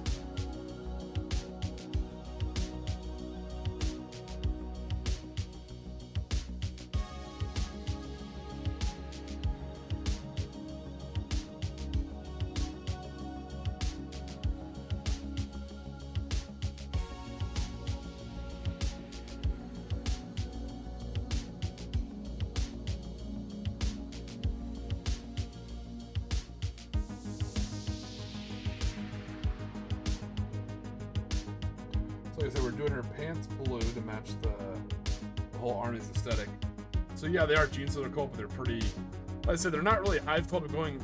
As far as the lore, I'm kind of going more of a twisted helix, you know? they're more of peddling tainted medkits and drugs to the Imperial Guard.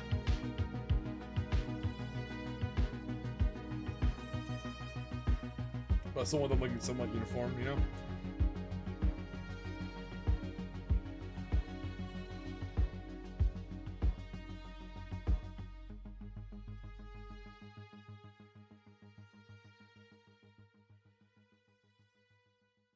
Yeah. It's not just a phase, Dad. I'm really an Underhive ganger.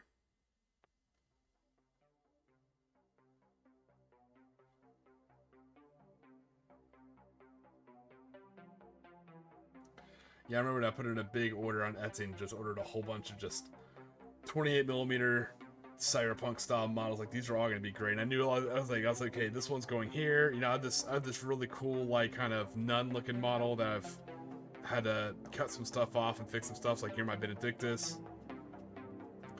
So I think I have one. Hey, what's going on? Minkowitz? Jabronsky? We'll go Jabronsky's a little bit easier to say. Jabronsky. So I have this model somewhere in my hobby area that I have to find, but I have a dark elf sorceress. I think it's a Warhammer fantasy model. You know the one I'm talking about? You know, scantily clad. I think that's going to be my Magus, if I can find that damn model. I think they were like fine cast back in the day. No pun intended.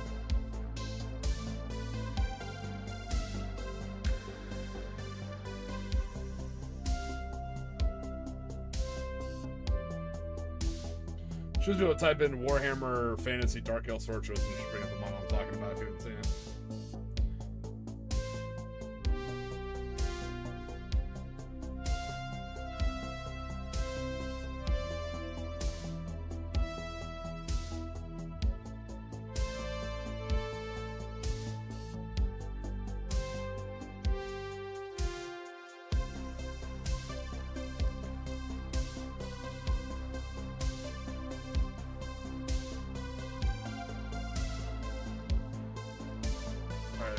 Alright, so that's her pants. Swap colors here for a little bit.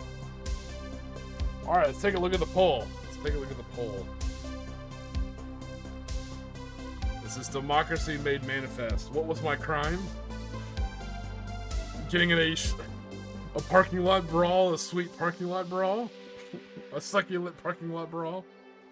What was my crime?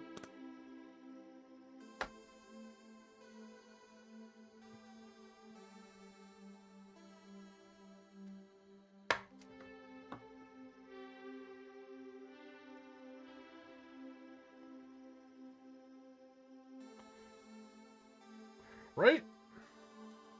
It's more rare for an elf not to be scantily clad. Especially dark elf, I get it.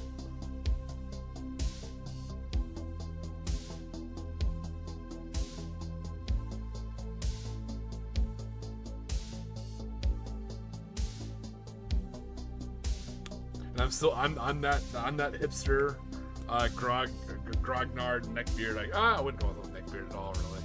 But I'm that old gamer where I still call models by their OG army names, like even at the shop. Be like, oh yeah, I like Dark Eldar. You mean Drakari? I'm like, no. Dark Eldar. I call it the Guard, like, oh, Astra Militarum.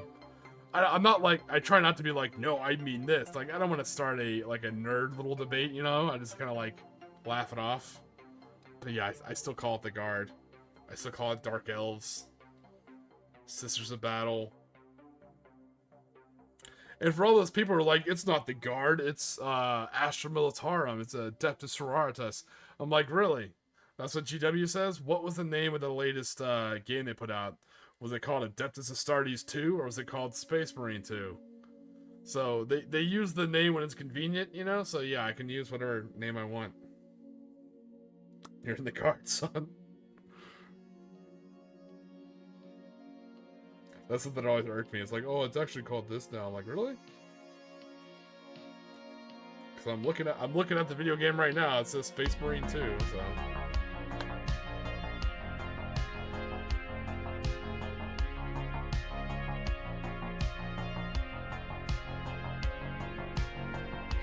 So what we're doing is we're gonna paint her. It looks like neon green and purple. It looks like they're tied. So here are the colors.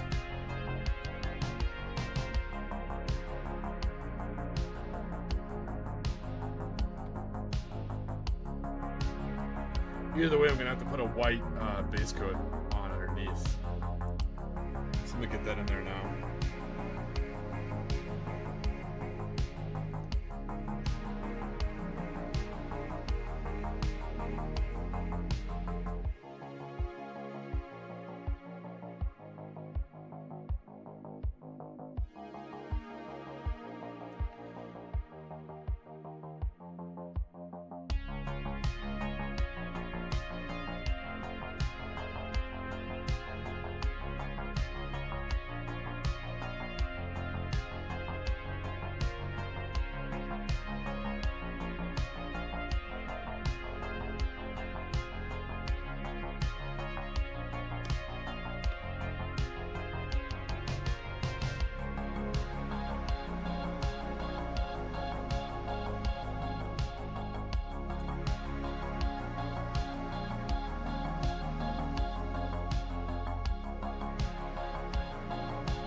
Yeah, so that is the exciting thing about Gene Sitter Cult. We're talking about some older editions. You're like, oh, I should go play Old Hammer. I'm like, oh, I would play like 4th, but not. I mean, I think like there's some like Wife Door supplementals, which I'm not going to track down those books, which would be like prohibitively expensive. But as far as like codexes, I don't think Gene Sitter started till like, I want to say it was 8th. Maybe they started in 7th. I don't know. I should definitely know that now as a quote unquote Gene Sitter player. I want to say it's like 8th or 7th. I think it's 8th. If I had to bet, I would say 8th. I have all the codexes now, but and it's confusing because I think it's the 8th edition codex and the 9th edition codex. Maybe it's the 7th and 8th. I don't know. But 2 of them look like the exact same cover, except one has like a border around it. So it's extraordinarily hard to tell the 2 apart.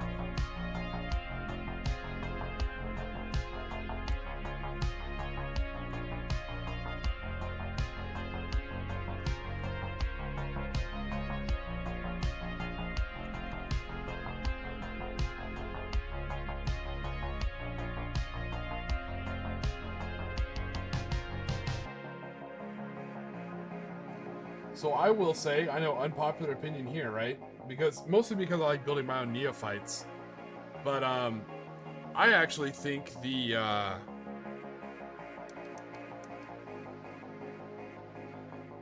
Start Collecting box for the Gene Sitter Cult right now is actually decent. If that's what you want. If you like GW models, I think it's a decent box. So I would always get it when it's on sale. You know, if you see it like at around 120, I think it might be a decent thing, because you get 2 sets of acolytes, which you can either do as the slang terms are either Flacco or Taco. So Flacco are hand flamer acolytes, and which usually have a they can do that whole resurgence thing where if you shoot them, they can move towards you. That's why they're kind of popular. And then there's also tacos. So tacos are acolytes with mining tools. So the heavy mining tools are more dangerous in melee. They're the acolytes with auto pistols. They're the ones where if you put them on an objective you control, they can do the whole Gretchen thing where they kind of like generate CP. So yeah, so you get 2 sets of acolytes you can build as either tacos, Flaccos, or metas. So metamorph hybrids. So you can build all 3 different types of acolyte hybrids, which is kind of cool. Tacos, Flaccos, or metas. You get a full set of Adelan Jackal bikers. So you get the 4 bikes plus the quad. You get the Jackal Alphas. So there's your warlord right there. And they're really cool with the Jackals because they allow them to like kind of hit and move and do all sorts of other chicanery. And then on top of that, you get a Adelan Ridge Runner. So honestly, so when you look at it I mean, the price is still rough. I'll grant you that. But for what you get for it, it's not bad. You can build some cool stuff from it. So I'm going to be honest. I got it when they were at a good price. I think I got one at like 110 and one at like 118. So that's right. Because I plan on doing a lot of Ridge Runners and Jackals. So it was almost worth it just for that. A Ridge Runner's about 50, and a set of Jackals is about 50. So for an extra 20 bucks, I got 2 sets of Acolytes and all the bits that come with them. So what's important about that is I don't plan on running a lot of Tacos or Flacos. I know they're cool and it's like what you should run. I have some, like I think one of each built just for fun, but I like the bits. Like this arm is a bit from an Acolyte kit. That's not a Neophyte arm, that's the Acolyte arm. I like it because it actually has the flag. So I need Icon Wards in my Neophyte squads. Everything else you can kind of homebrew or kit bash, but like getting the Icon Wards can be a little difficult. So that was a good way for me to find those. So between the Ridge Runner and the Jackals, plus the Jackals Alpha, Jackal Alphas, that's so hard to say. To me, for a decent point, it's a decent box. Plus, if you want to run Outlander Claw, like if you want to go full Mad Max style, it's an amazing start collecting box.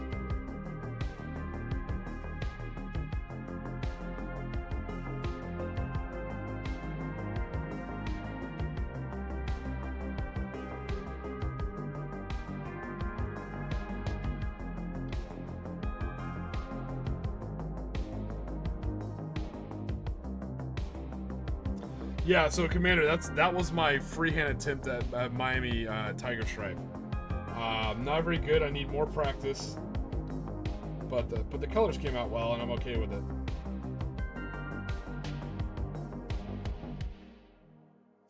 All of my Cadian Castellans for my Brood Brother, they all have small like cavalry style flags in their hands, which is kind of cool. So they'll also have that color.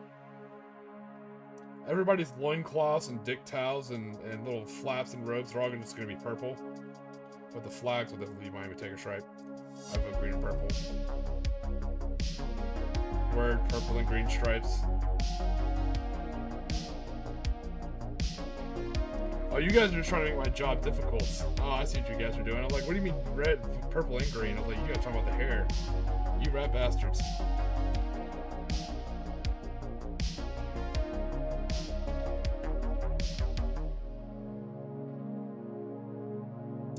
Okay, what about the front purple and the back green? I was betrayed by the chat. They made my chill painting more difficult. What about like the front bangs purple and the back hair green?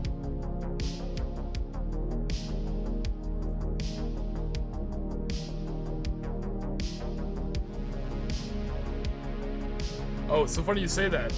My Acolyte Icon Ward, so I have one. But I have another model coming in to be mine. It's one of those. It's safe for work, but definitely kind of scantily clad models. So it's one of those well endowed with charm and wit style of female Deathcore of Krieg. But what I'm doing is I'm keeping her so she has the leather coat on, right? I'm chopping off the gas mask head and helmet, and I'm putting on a commissar head, like a peaked cap. And she's basically holding up a giant like company-sized flag, like a legit flag. And so she's gonna be my Acolyte Icon Ward, but you know, lore-wise, she's gonna count as my quote-unquote commissar.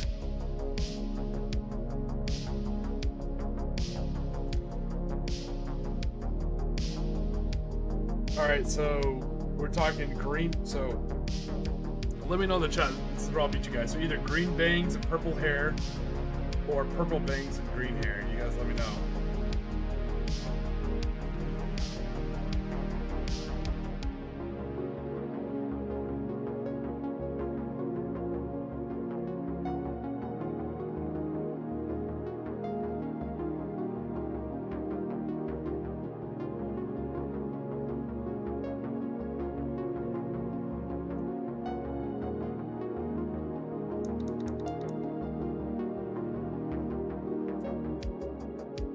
Yeah, I'm gonna be honest with you guys, I'm not skilled enough for leopard print.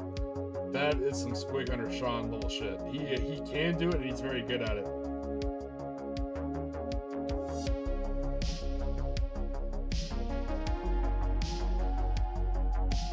I know my limitations. I put colors on small models. Not well, but quantity over quality for me.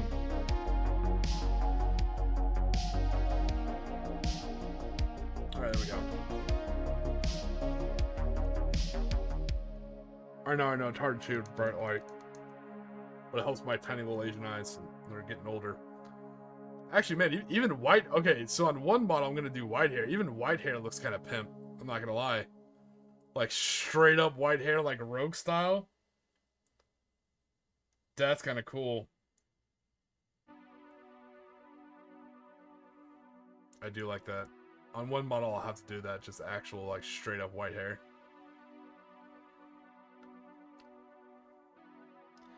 Is a mouse worth it for Conflict 47?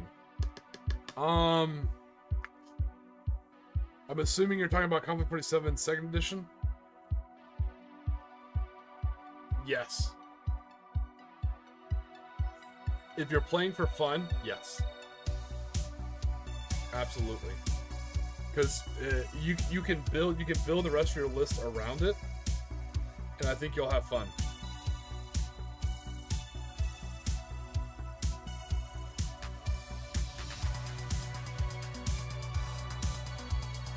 I actually have some heads with Liberty spikes on it, which I think is really cool.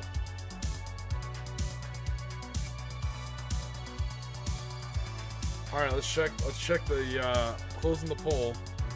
Animals. All right, neon green 1.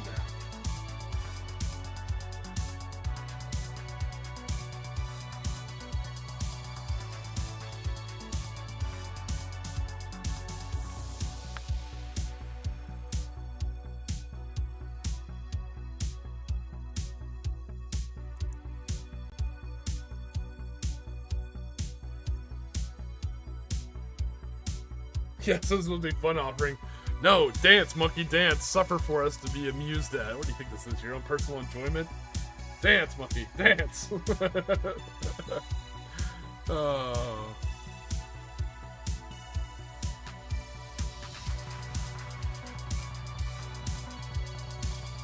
Alright, for those of you who voted green, are you cool with purple and green? Let me know in the chat. I got one.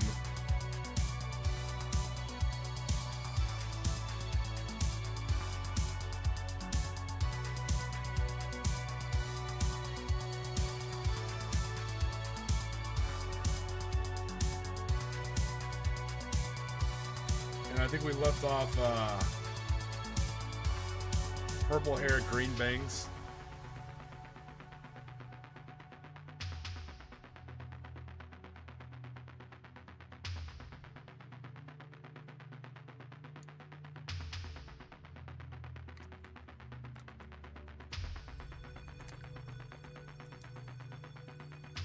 So we'll probably have to put down, I think it's for us, we're going to put down a lot of coats. I think it's like that Tesseract green. You know, I think you do a white base and just do an absolute shit ton of these coats.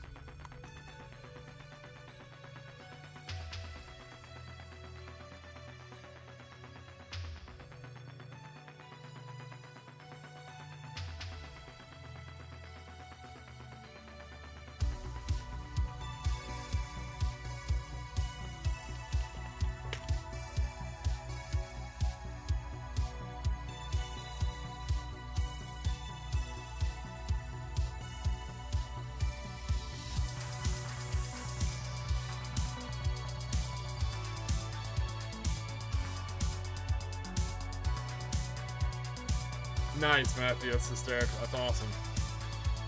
Now I was relatively. I don't know. I tried to go through high school under the radar. I just wanted to get out of there. So like whatever I can do to just get through these 4 years as quietly as possible. I don't really think I had a phase.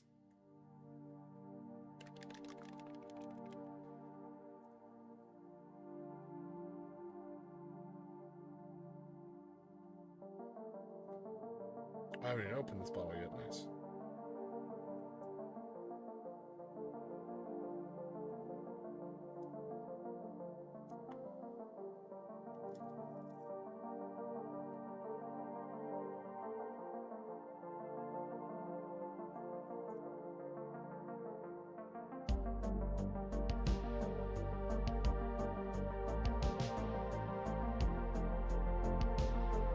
So have I subtly convinced anyone to either start a GSC army or go back and watch some old school Miami Vice? Kind of curious.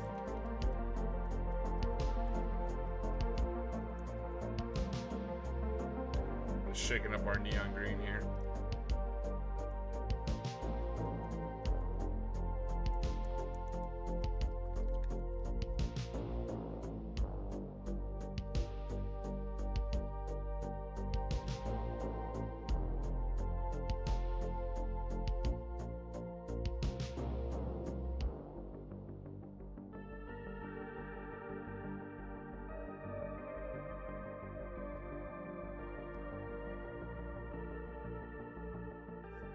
I hear nothing but good things about these paints. House Warmer for GSC. Ooh, that's pretty damn cool.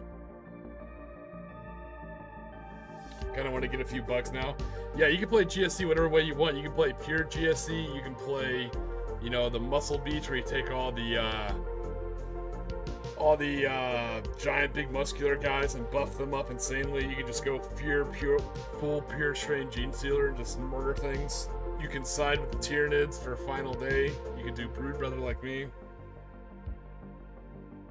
The Farseers want to prove. Alright.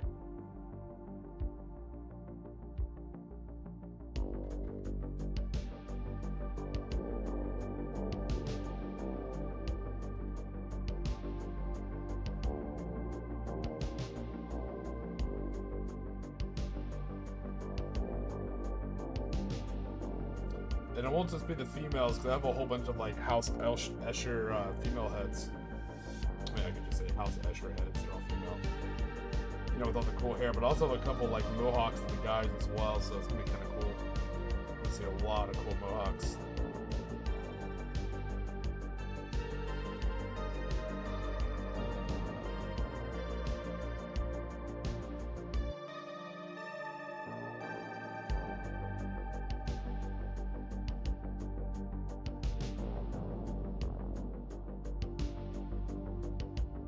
Alright, so let me turn down the light and you guys can see this.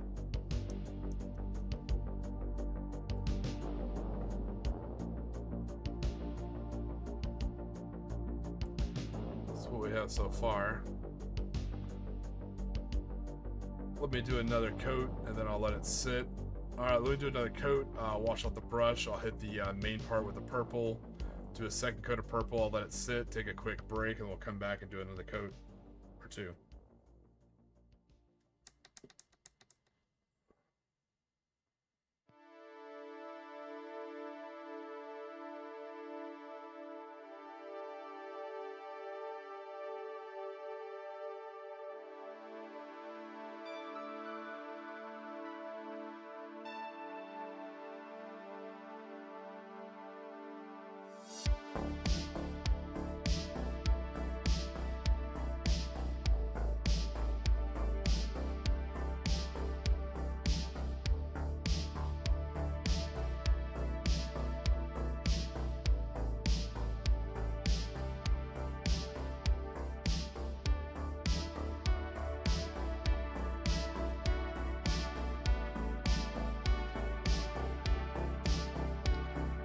I know it's kind of hard to see in the bright light. I get that.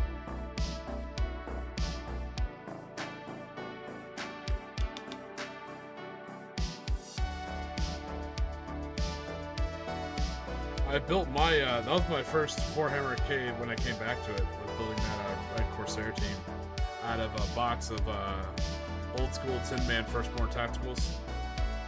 About to ship that off to my buddy who does all different types of Chaos Space Marines. Like, oh, you know, here's 10 Space Pirates, you can always probably use these guys. I built them as like a Legionnaire kill team, you know?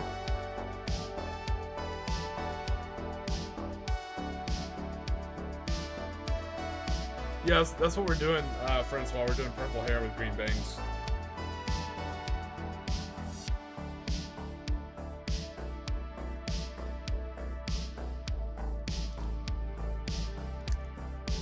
Let me shake up the purple paint a little bit. So I put down 2 coats of the green, we're going to do 2 coats of the purple, take a break, come back and do 2 more coats of the green, and probably 2 more coats of the purple. So far we have, yeah, you can see the pink hair of our Locust, you can see the orange hair of our one of our Neophyte hybrids with Icon, the Cult Icon.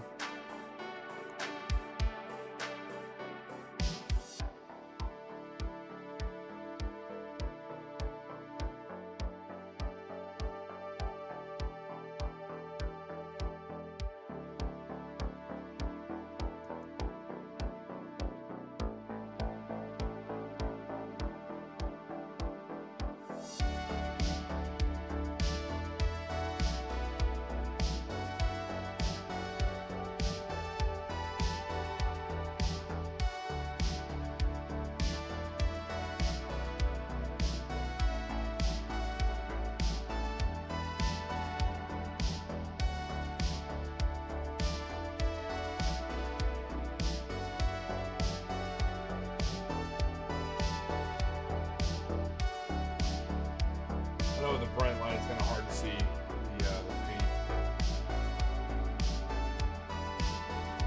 I think it's going to turn out pretty cool.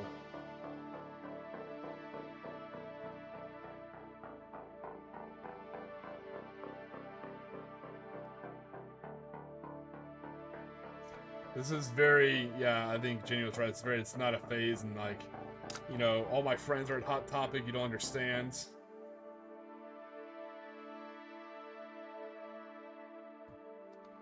Their MySpace definitely had like RAR and that type of speak on it, you know?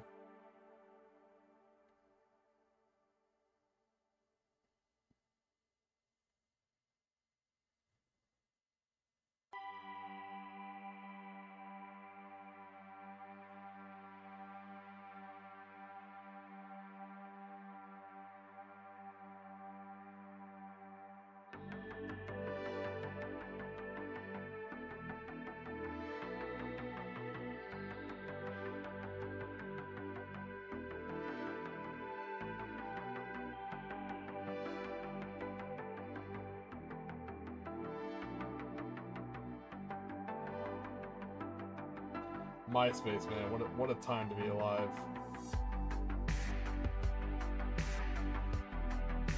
I still think MySpace was like a, jokingly, like, conspiracy theory. I think MySpace was just an attempt to get, like, generations to learn how to do HTML coding.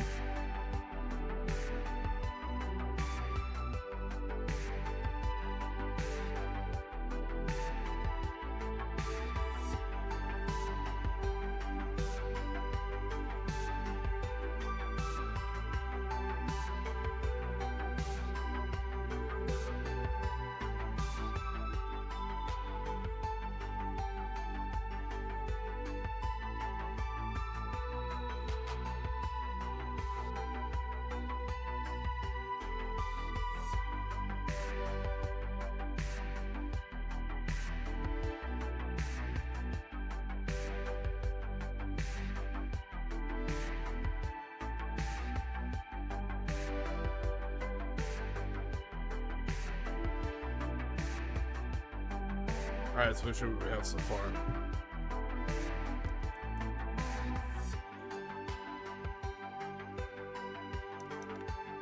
Alright.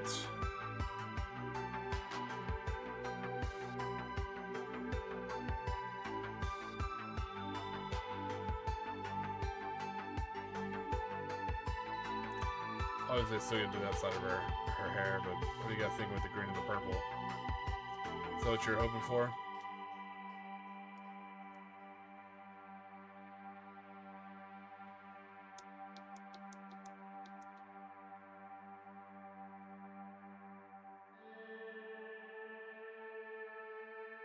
Oh, nice, Shani. I saw you send some images. I'll take a look here in a minute.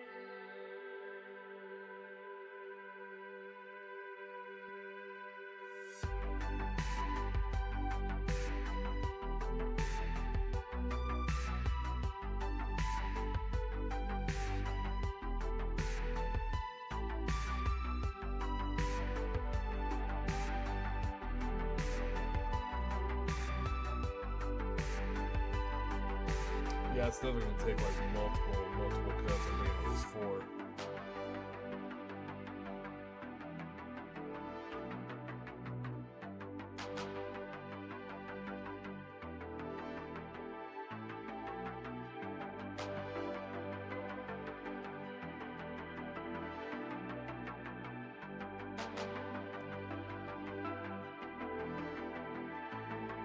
All right, there we go. 100%, it's not a phase, Grenadier.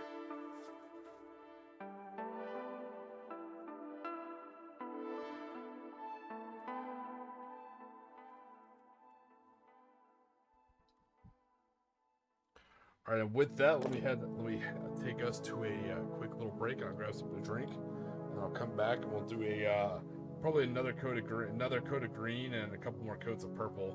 And we'll move on, and hopefully we're going to get this model fully painted by the end of stream. That's one model closer on the road to 2000.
Another one. Another one. Another one. Another one. Another one. Another one. Another one. Another one. I don't know why I even try to catch you when you're on the run. There's always another one. There's always another. I don't know why I even try to catch you when you're on the run. There's always another one. There's always another one.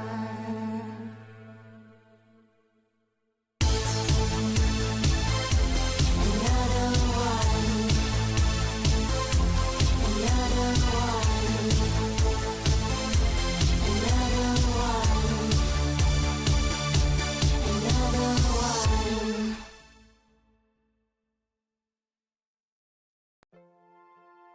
And we are back on the Midnight Drive. So I have good news. I have been tinkering, taking some inspiration from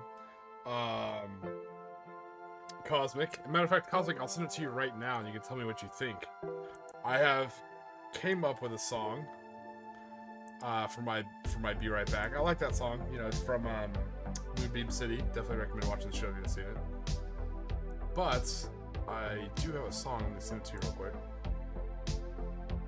You gotta let me know what you think.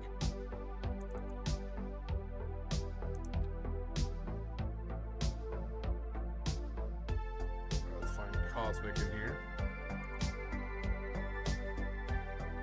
There he is.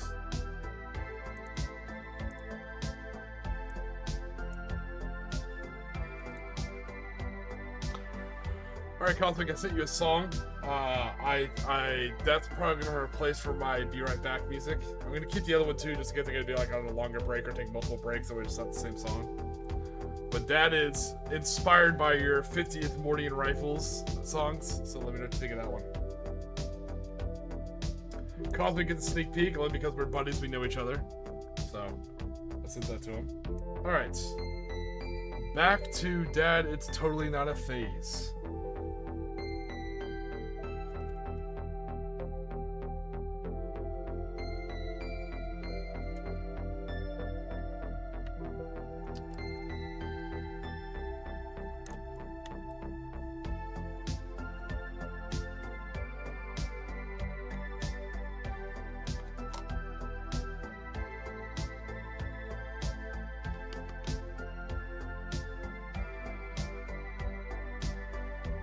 Would I ban you? No, of course not. I wouldn't be upset if you banned my intro song, man. It's personal taste. If you work hard at work or life and you choose to spend your off-duty time here on this stream, you can do whatever you want, man. You're entitled to what you enjoy.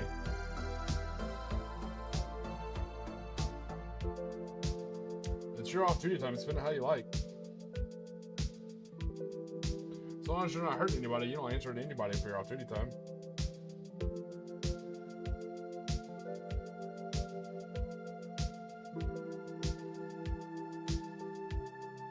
That's what I'm a big fan of. Like I'm kind of redoing the 11th rules because, like I said, they're not bad, and I'm sure they're great for tournament play. But I'm gonna do my own thing.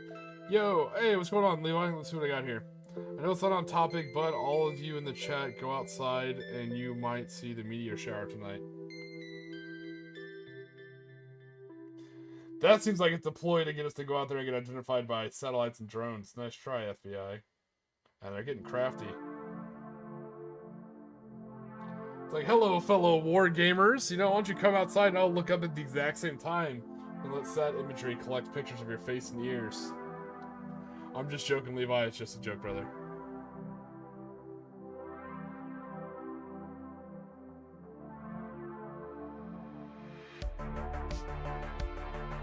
Jenny, I feel bad. I'm not trying to talk you into another army. I fully understand, but I will say this: gene stealers are fun. If you like absolute shenanigans, they're fun. And I think unless the other opponent really, hey, what's going on, Squid Fist? I think unless the opponent really knows what they're doing and they're really like Olympically good, it's going to be super hard to table a GSC player. So we come back with our Cult Ambush, and we have enough abilities with our character models where even if they move close to our Cult Ambush markers and quote-unquote delete them, we can move them around and bring them back. But also, what a lot of people don't understand is when we put stuff in Strategic Reserve, we can put ours into Cult Ambush. And a huge difference, a huge boost that the G-Stealer Cult Army has that no one really talks about is our models, they're not Strategic Reserve anymore, they're Cult Ambush. So they're not automatically destroyed turn 3. Unless I'm misreading the rules, which is absolutely a possibility. That's a huge benefit for us.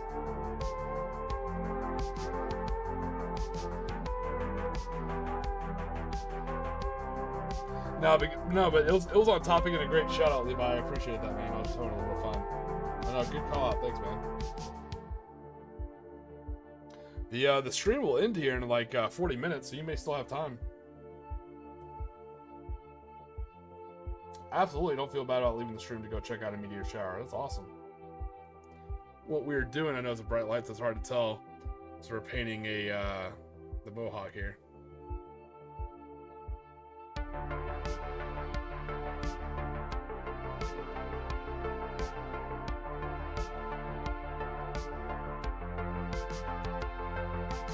So what we did show off Squid Fist is we finalized our tank camo for this army. So it's going to be black with a little bit of purple for like identifying friend or foe panels, you know? Very simple. We went for a simple approach.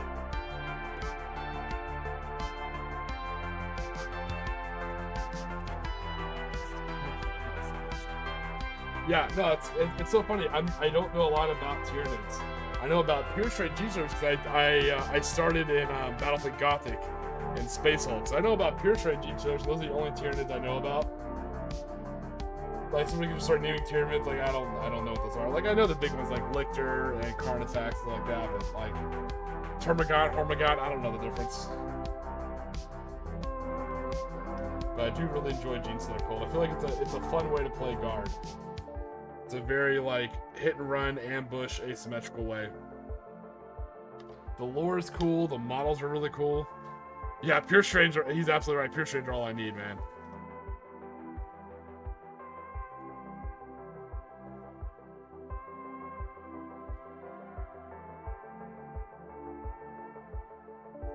Because of all the Pure Strains you sent me, Squid Fist, I may one day play that attachment that just boosts your Pure Strains. I may just take like up to like I think like 30 Pure Strains. Yeah. Run those ass hats up the board. Alright,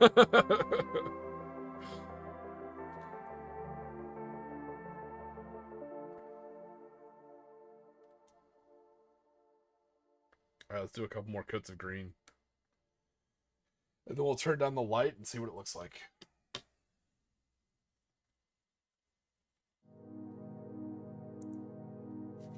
I think it's turned out pretty well, actually. I may go a little bit later on the stream only because I want to finish this model. Yeah.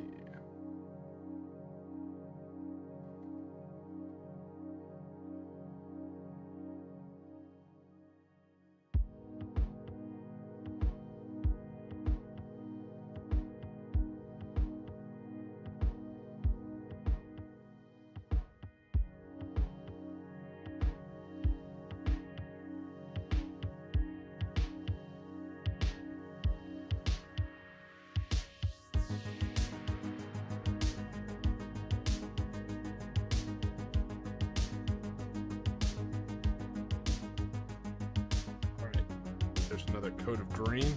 So let's turn this down and take a look.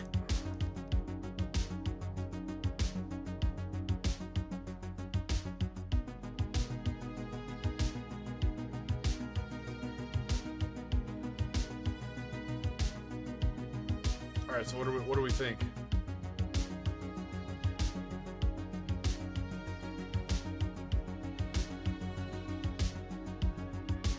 that we were hoping for with the green and the purple.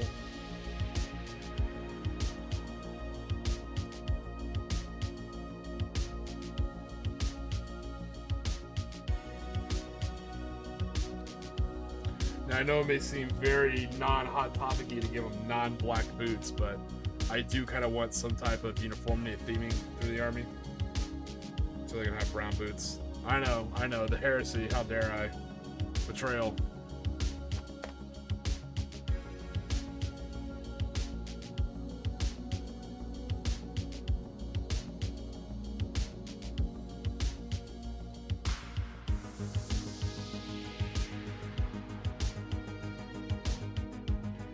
First of all, I swear, I'll kill you. No. Original is supposed to be a monocolor. You guys have me do 2 colors, alright?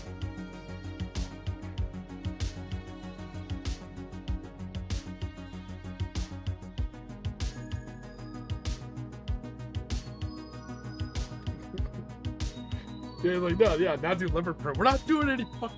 It's like, have you ever seen the movie Sideways? Like, I'm not drinking any fucking Merlot. Like, we're not doing any fucking leopard print.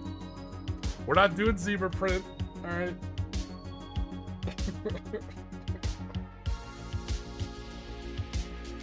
I will summon the ghost of Crockett or Sean to come in here and labast me about not doing it correctly.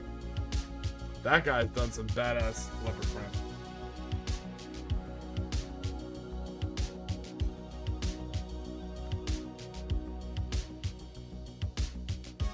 Crockett or Sean absolutely would. He'd be like, oh yeah, it's no big deal. And then just like knock it out of the park. It's like, Jesus.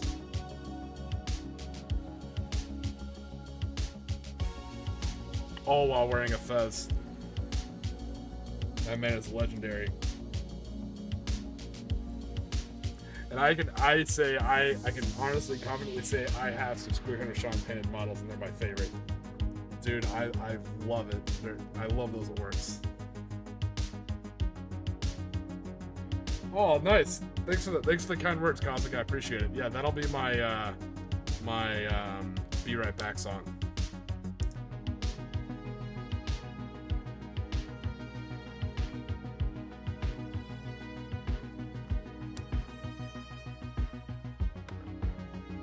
Keep making your jokes.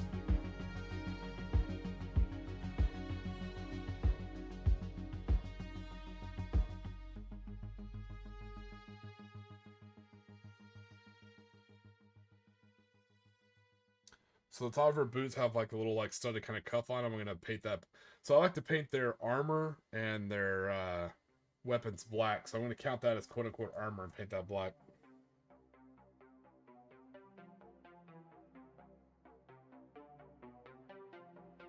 I do need to do that.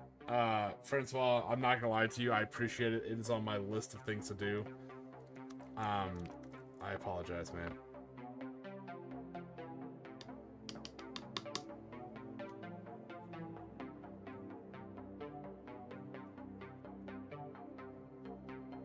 I think I may actually have one. I think I may have one that I used to use. Let me take a look. Also, someone's only smoking a hat. You guys not worried about ashing yourselves? Like, I wouldn't smoke. I wouldn't smoke in only a hat if I'm smoking a cigar.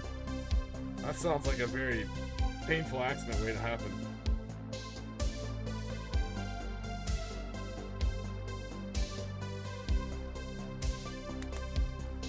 Same thing in the pipe, like when I'm on my third tamping, you know, sometimes I send like embers up in the air.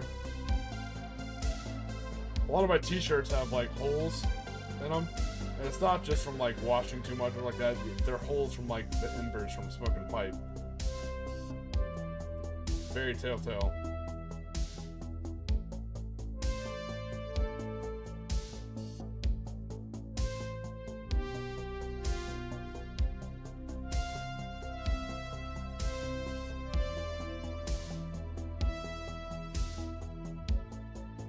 Walking around the neighborhood, yeah, absolutely. So then you can sit in the back of a cop car. Absolutely, Commander HHL. Yeah, so I actually have some of the Wargaming Atlantic agent models, and they have suits, which is actually pretty cool. So yeah, you could do a full combo thing.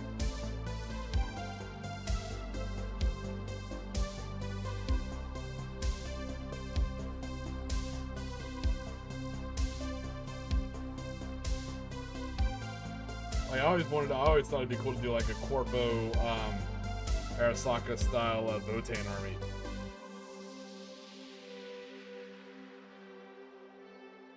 Like what everybody else is mining and trading, they're like the corporate, like stockbrokers, you know, like American Psycho, but it's like Votan Psycho.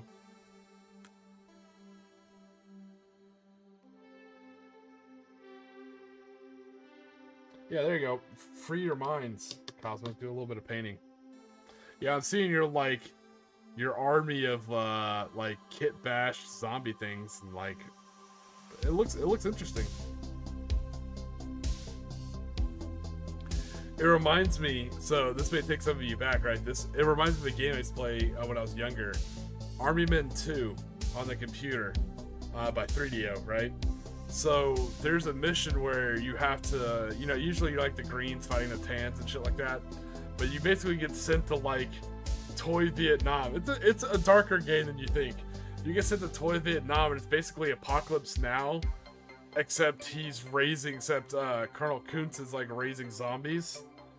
So you get like attacked with these like zombie army men who are made of like bits and pieces of like all different colors. So they're like gray, tan, blue, and green, and they just like bum rush you all the time.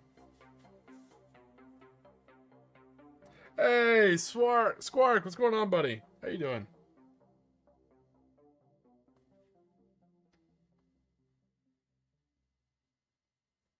We're just painting a Grenadier. We've done a little bit of kit bashing, a little bit of painting, and we're trying to finish this model right now.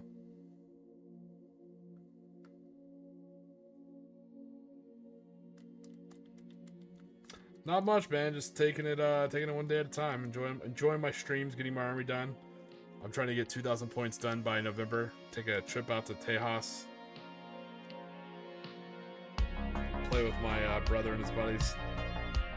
Hopefully have the full Necromunda device ready. He's like, well, I feel old now. I remember those Army Men games. Yep.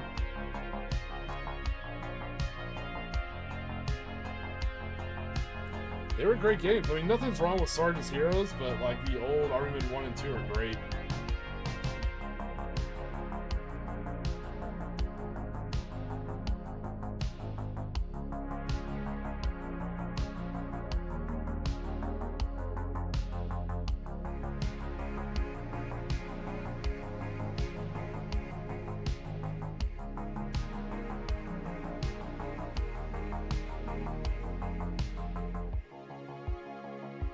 Yeah, 3DO made good stuff.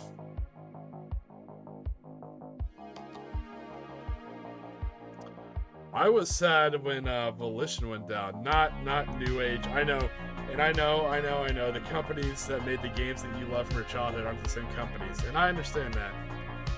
But I played a lot of Descent Free Space 1 and 2. I played that a lot on my PC. That was probably one of my favorite like space fighters. Like I grew up on Wing Commander. So I love the Wing Commanders.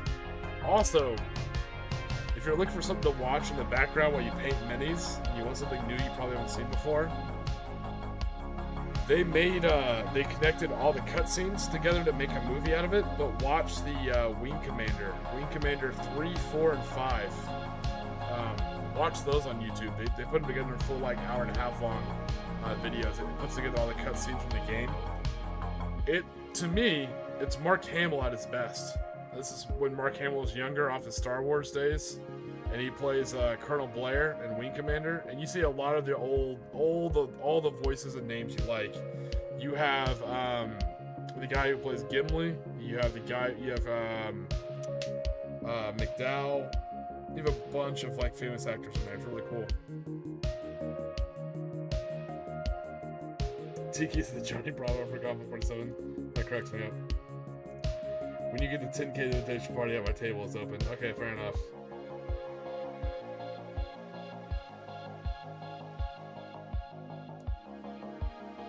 Yeah, so unironically, TIE Fighter for the PC, I think is one of the better Star Wars stories. That one was really cool. Like the story kind of catches you off guard. You're like, oh shit! You get to see a lot more behind the Imperial screen. It's really, really cool. You see a lot of the politics and the maneuvering and like the damn near civil wars, how moths work. You get like inducted into a secret order. It's so fucking cool.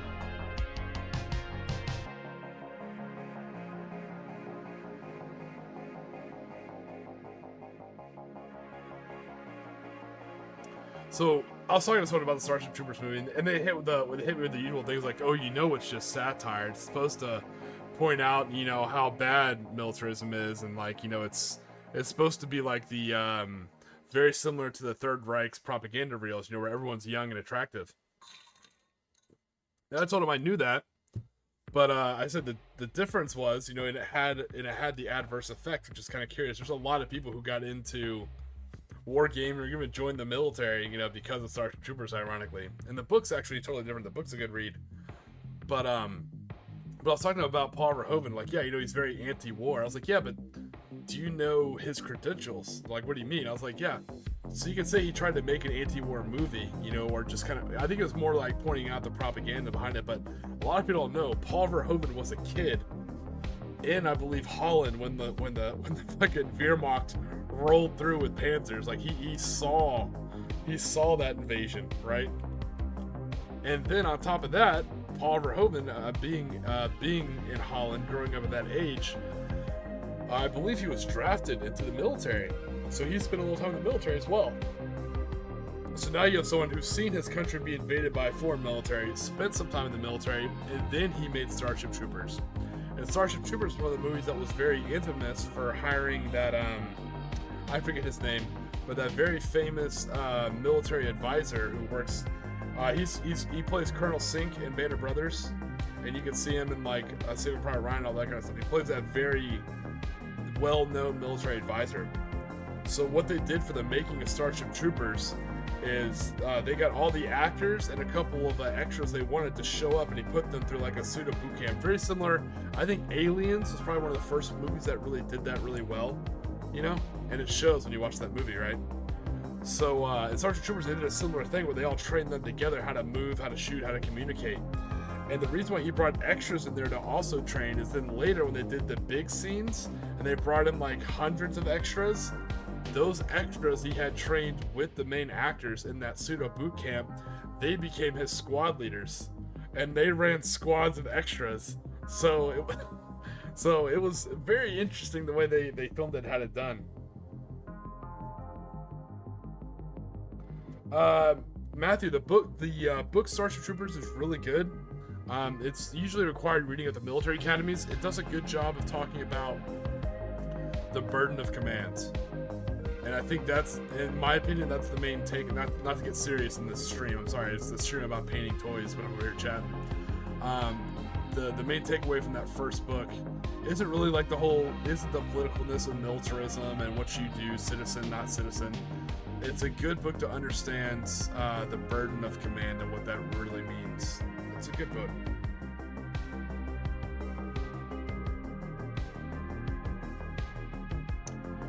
Oh, I used to know that, Commander HHL.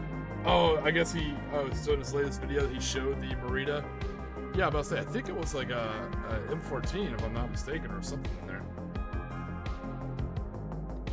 Yeah, have you ever seen like the makings of, or the behind the scenes for Starship Troopers? It's awesome. It's good to watch.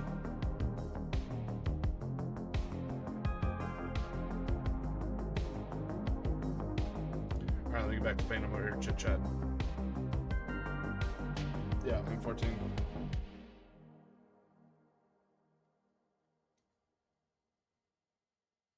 Alright, I think next we're gonna do her skin. So you're gonna see that that very Y2K style shirt she's wearing over her her bra or top. I can find my skin tone. Like I said, when we paint it, it should show up, but it should show up in what we want is like a motley skin, in which case we'll go back over with some jeans that are purple.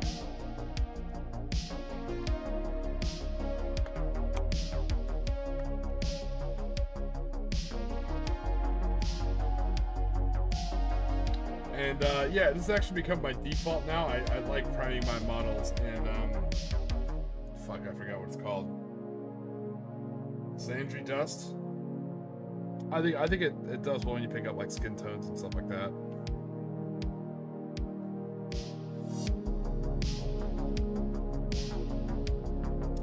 Oh yeah, I think it's gonna pick up that rippling effect nicely.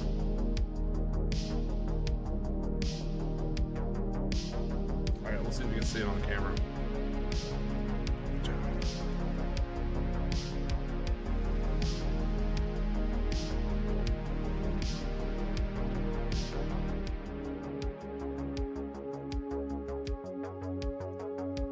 camera focuses, you should be able to see that kind of rippling in her.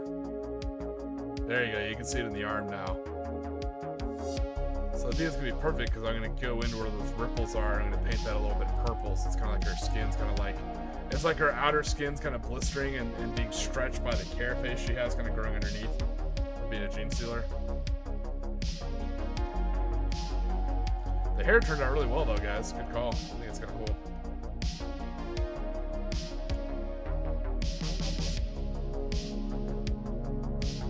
You say gross. Yeah, life of gene sealer ain't easy, man. But you're tough. You have extra carapace and probably extra organs and all sorts of cool stuff.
Yep, the model's taking shape slowly but surely.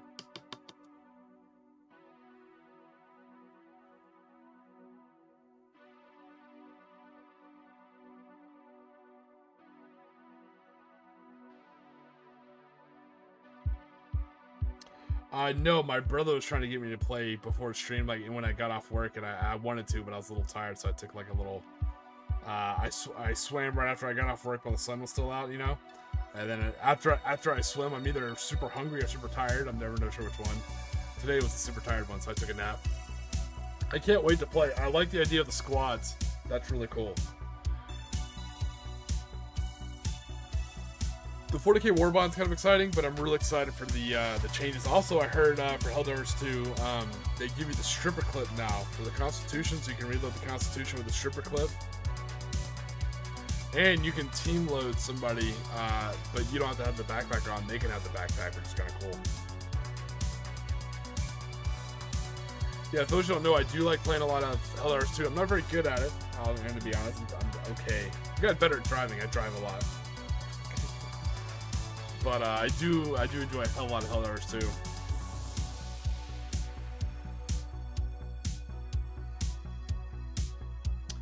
But we'll definitely have to do some like chat. If I could figure out like how to like link my Xbox console like that, I may like stream stuff from here every now and then. I think that'd be fun. It'd be fun to do like some Helldivers 2 or what I'm always saying. What I like to do is the Starship Troopers game. Only because it's like a 16-player co-op. You know, so you can get a lot of people in on there. That's always fun.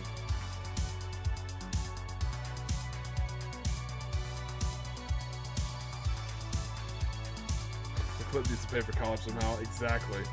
It's in nursing school, and yes, it does have a kid. How'd you know?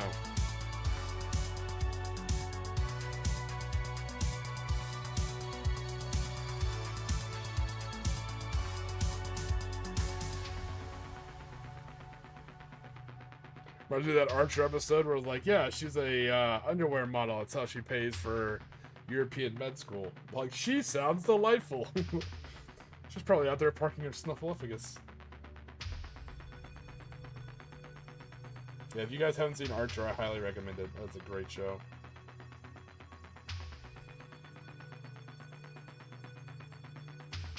Or if you're liking these vibes of like the music and the Miami Vice and the neon, definitely check out Moonbeam City.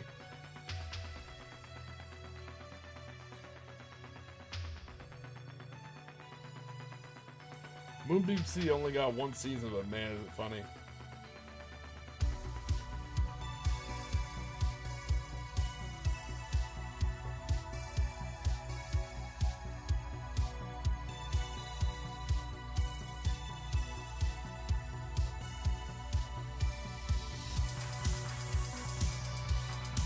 Oh, Cosmic, it was a huge inspiration on a lot of the looks for this army. I plan to use a lot of the names too, like Dazzle and Rad, Cunningham, and man, I can't think of the other names. Chrysalis.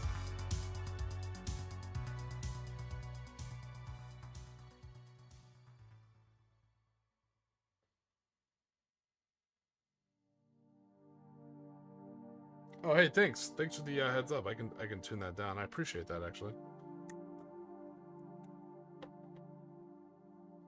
Thanks for the heads up, Swark. I appreciate that, truly.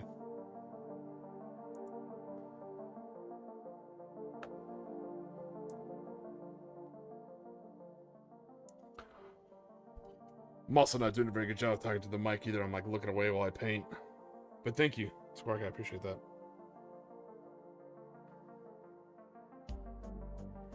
But luckily, I do use what is that, copyright-free music, which is always nice.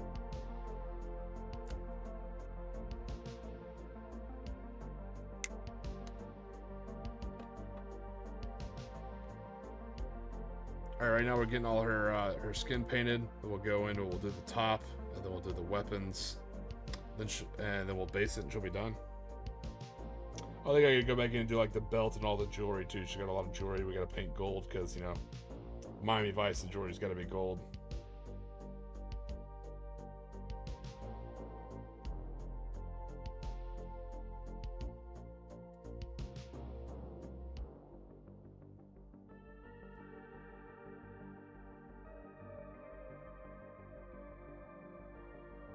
Yeah, this is kind of a fun model too. It was a very simple kit bash. It was like kind of took her. Then we cut off what she had in her hand. We gave her a auto pistol from a Gene Stealer kit, and then we gave her a grenade launcher from the Space Nom kit. And then boom, we got a Grenadier. Like I said, because I have a bunch of these guys. I'm trying not to only use these guys, like the Gene Stealer grenade launchers. Yeah, I like a little bit of variety.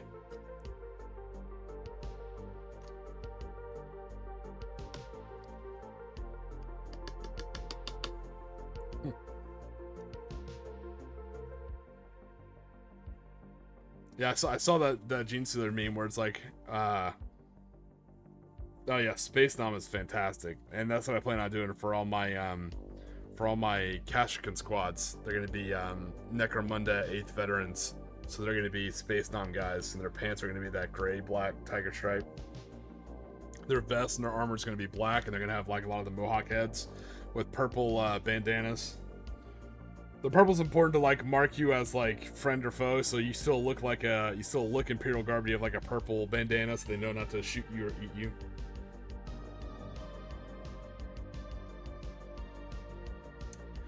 I can see that, Cosmic. I've seen someone else do that too, and it works really, really well. All right, let's bust out Black Legion to do the weapons. Take a look at our auto pistol.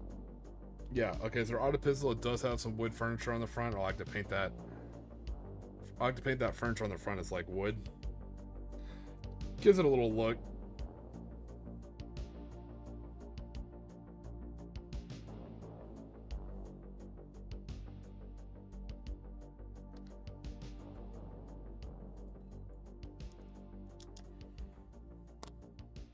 I was talking to somebody, and they were trying to talk me into do a Tau army.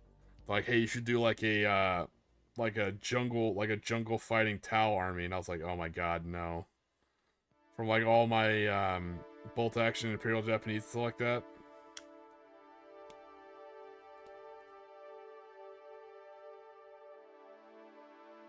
He's like having a purple band hanging out the back of your pocket means something else.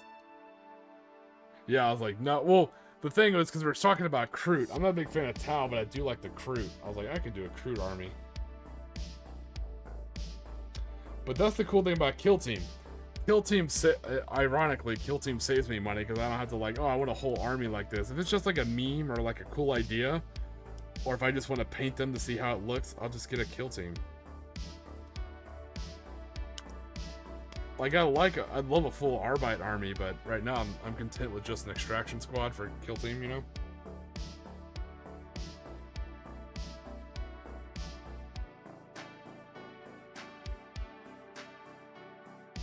Now when I run out of things to paint, yeah, that may be another project, but Kill Team is like just enough to wet my hobby whistle without like full on committing to an army. Then having another half-built army lying around.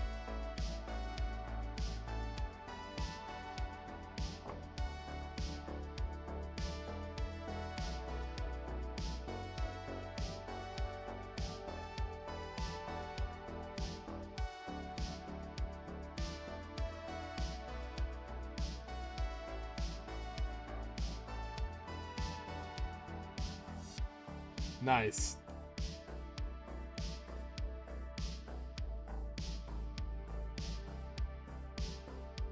I think doing an Imperial Guard unit, but like as like Tau sympathizers, that'd be kind of a cool idea. All the rules of Imperial Guard, they just look a bit Tau-y, you know?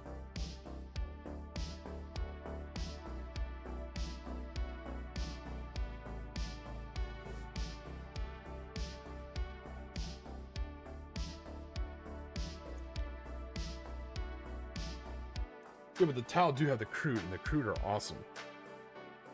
Huge fan of the Kroot. I like the models and the lore and all that kind of stuff.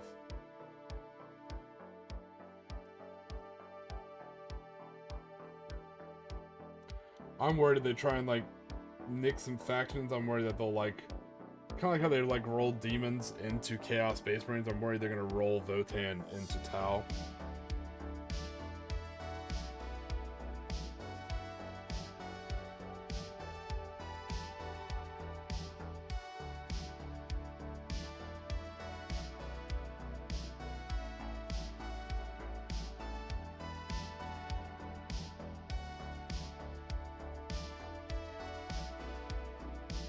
So when I paint firearms for this army, my magazines are always going to be lead belcher, just so it's kind of easy to pick them out. And then I'll do the grip and that furniture and wood. Hey, old gamer dad, what's going on, buddy? No wood furniture on the grenade launcher. That's just going to be all metal.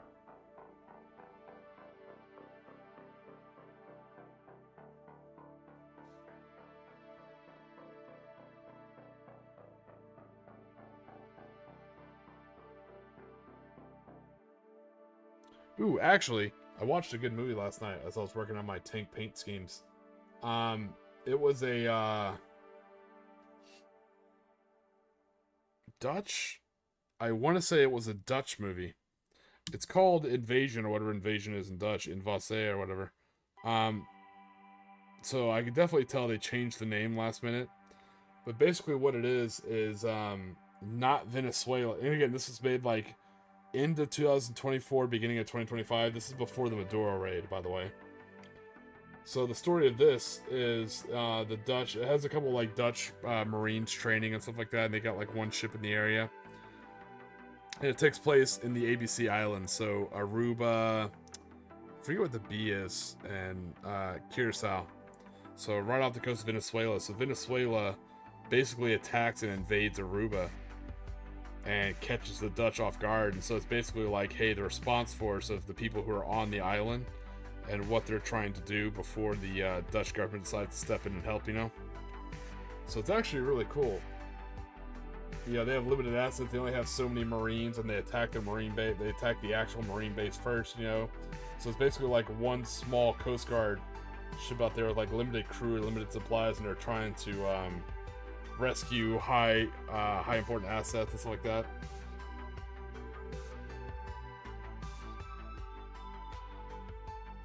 It's a cool little movie, so it's definitely dubbed over in English, but I liked it. It's actually not bad. It's called Invasion on Amazon.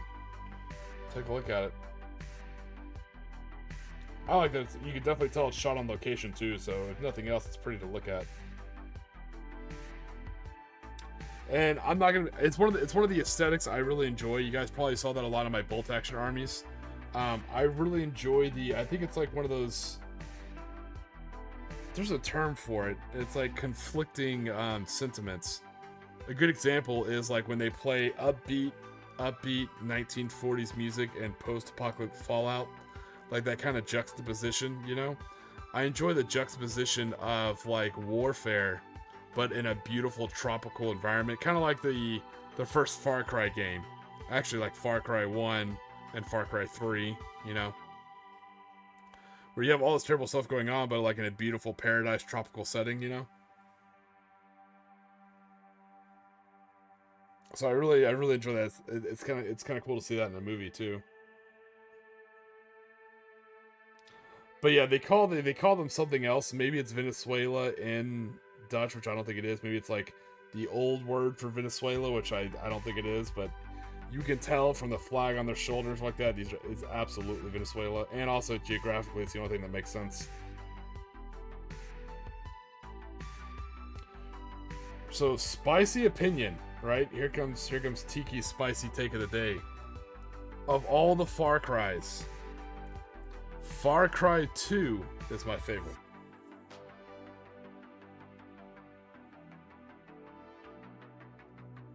And yes, the Jackal is Jack Carver from the first from the first Far Cry games. They actually made that. They made that official. That's true. So it's really cool lore. Far Cry 2 was way ahead of its time.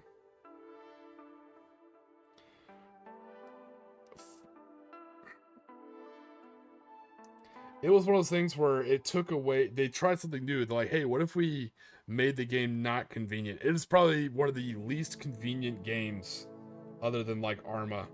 You know what I mean? It is a very non-convenient game, but it's a great game because of it. The only downside I have for it is I wish... I mean, it was the whole point of the story is you have to do missions for both sides because they're both terrible, and it shows you that, you know, there are no good sides there. Both sides, no matter what their posters say, or no matter what like little propaganda they put on the radio, both sides are equally assholes, and you're supposed to learn that, you know?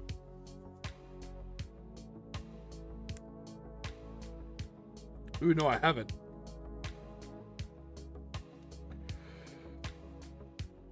I haven't seen the manual. Hey, what's going on, Squid Fist? Welcome back, buddy. Oh, I heard Primal was fun.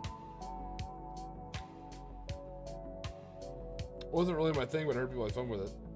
I had fun with Far Cry 5, but I think I like that you can have like squad mates. That was kind of cool. But I think 2 was my favorite.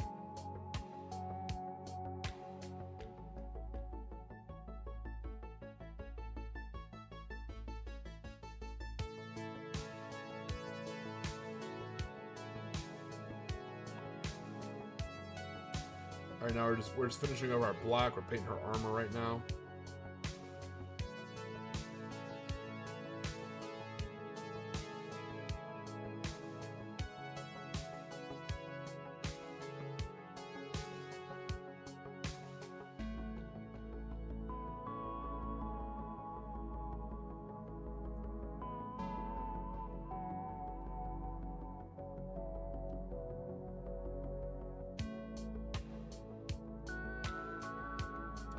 Far Cry 1 was good. I actually liked Instincts in the second one. I liked the Jack Carver character. I thought he was well written and he was humorous and funny.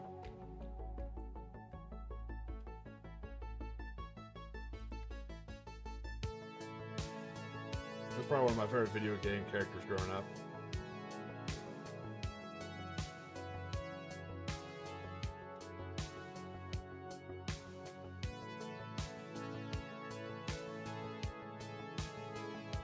Yeah, I always like the vibes and the aesthetics of that. I like the absolute warfare, like hellacious warfare and stuff like that in a beautiful tropical setting.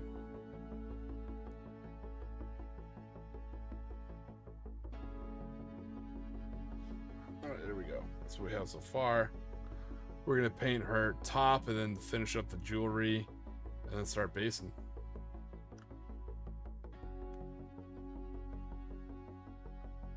Yeah, me and my Squidfist, it's so funny. Me and my buddies, we tried that with the Xbox version. After growing up on like red versus blue, like OG style, we tried to do the same with like Far Cry. It didn't take off very well, but it was funny. But we had fun with the mission editor. My favorite was I made a whole ass container ship mostly out of containers. It was really cool. Like it had multiple levels and stuff like that. It was neat.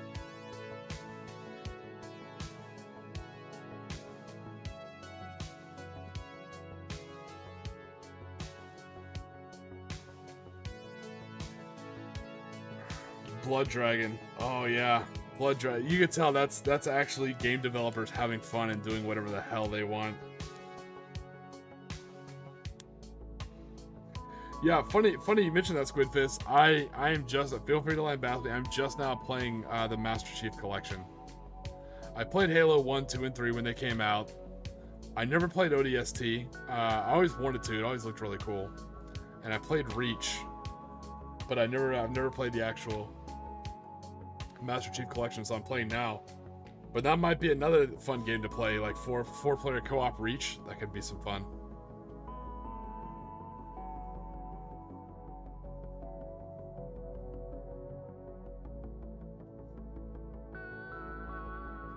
Dude, MySpace, what a treasure trove. I think Tom knew what he was doing when he deleted it for us. Like, hey, you guys would be embarrassed about what you had here, so let me go ahead and delete that thing.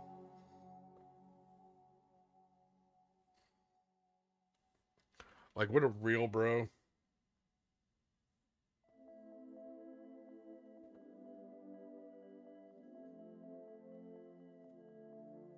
Oh, that's awesome, Cosmic. Holy shit, nice.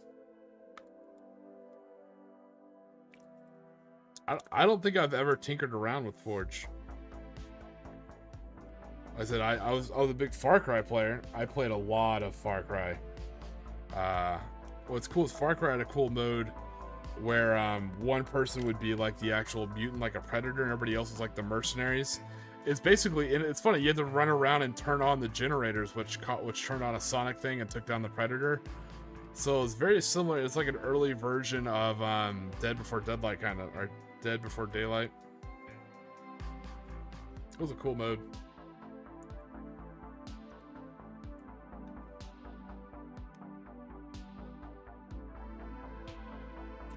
Time Splitters 2, also a classic.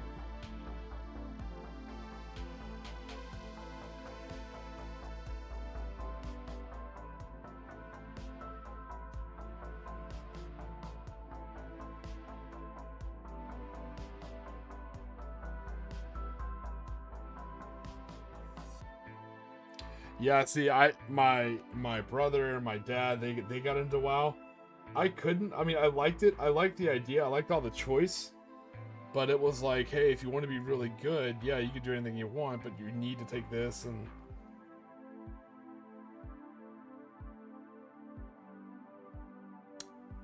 I don't know. I think I'm very particular about my MMOs.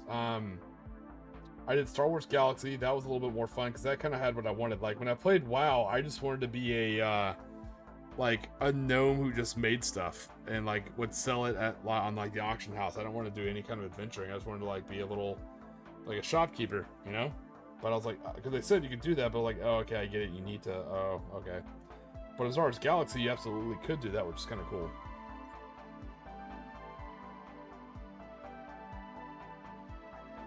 One of the best, in my opinion, it's just my opinion, one of the better MMOs I enjoy, because I too enjoy a lot of solo play, was Star Trek Online. Because the cool thing about it is you have the different classes. Like engineering is like kind of tankier, tactical is more DPS, and science is more like kind of control, right? Like casting. But the cool thing is you can kind of you can tinker around with that because you pick what your character is, you know, engineering, tactical, or science, so a tank, DPS, or control. Then you pick what kind of ship you fly, and changing the type of commander you are with your ship gives you like a kind of cool little flexibility. Like I was a tactical officer in charge of a science ship. And then you pick your away team and your bridge crew.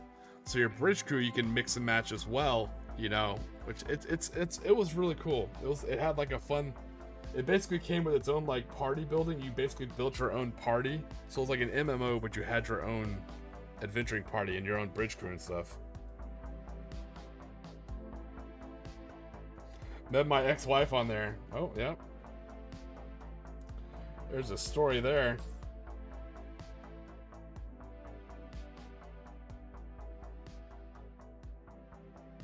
Back in the old days, I want to say like 2012, maybe 2013, Star Trek Online was really cool because a lot of your fan-made missions and fan-made maps were exactly that. You had old school Trekkie fans. Now, this is before STD and all this like new Trek shit, right? These were like OG fans who like actually wrote books and stuff like legit stuff, and their missions were amazing, perfectly within the lore. Didn't break the lore at all. Didn't Mary Sue or Gary Stu anything up.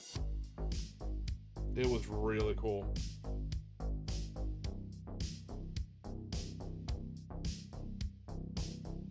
So that's the only MMO I actually like really kind of like played long enough to have like some decent stuff at. Like I ended up getting a carrier for the Federation, like I think it's called like a Jupiter class, which is kind of cool.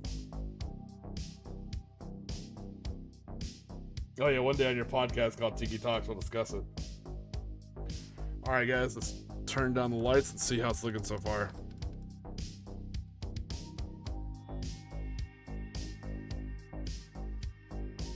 All right, how are we feeling so far?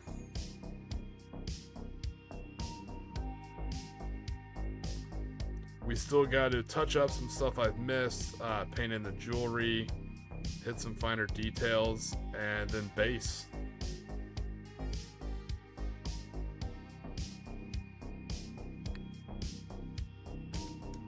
And on the stream, we will have rebased for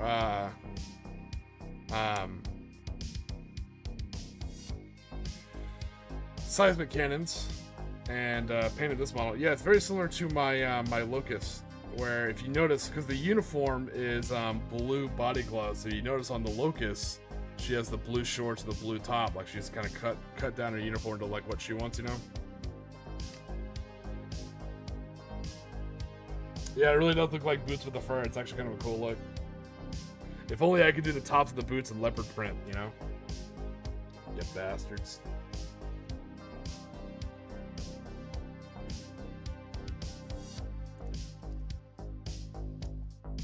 It's like I could fix her, yeah. Yeah, speaking of ex-wives, this one looks like a this looks like a future trip to the alimony office.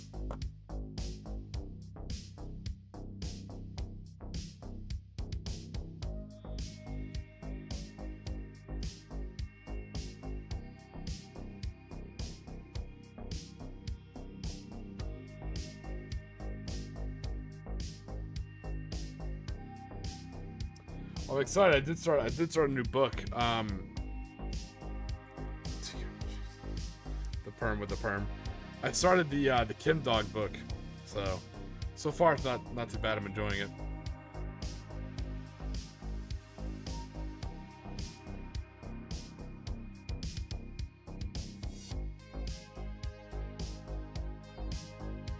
Nice, yeah. So I sent a lot of my orcs to Squidfest. I have more to send them when I get a chance. But yeah, I got a really good deal for an old world box of orcs that came with like 30 orcs. I was like, oh yeah, we're using these for bodies. So yeah, you'll see some will have fur stuff, and I like the metal helmets, especially for like the cyborgs. I thought the metal helmets were hysterical. Yeah, I thought the pose was kind of cool. Like grenade launcher on the back, she kind of has like it's kind of like a with a auto pistol on her hip. Oh shit, that's right. I gotta paint the wood. Let me get that real quick. For wood, I just do a base of Mornfang brown. I'm glad you like them. You got a lot more coming to you. I think I ultimately made like 40 of them. Yeah, I think I made 30 or 40 of them, Squid Fist, so.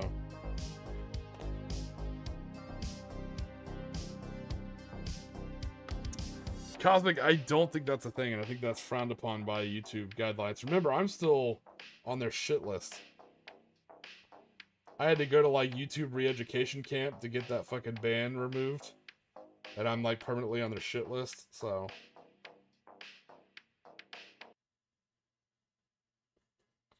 That's one of the many reasons why I stream so late at night, hopefully off the radars.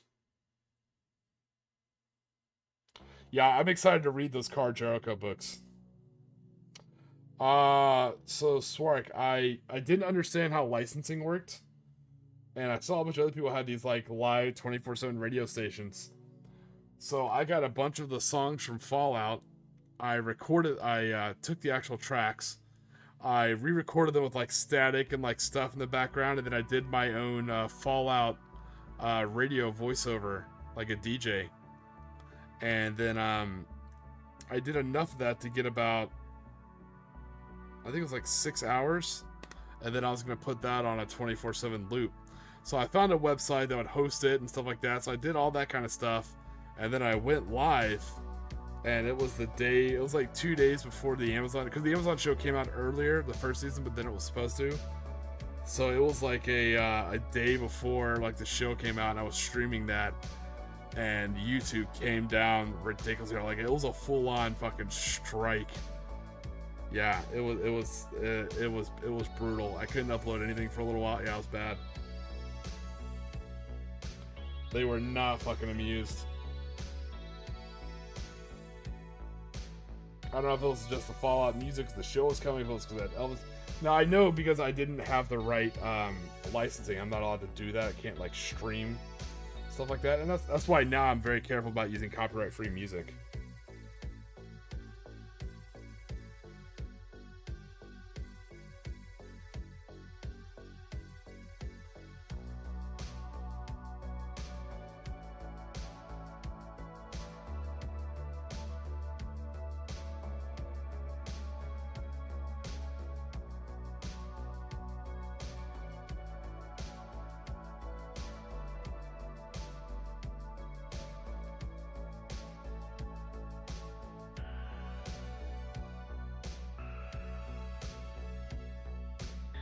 Yeah, I still have all. It killed me. I still have all the tracks, and I busted my ass off. And you know, Squark, I'm not very good at the whole voice acting. I know I tried my hand at it, and I was shit. You know, it's not my cup of tea. But I tried really hard with that character, and I thought it came out pretty cool.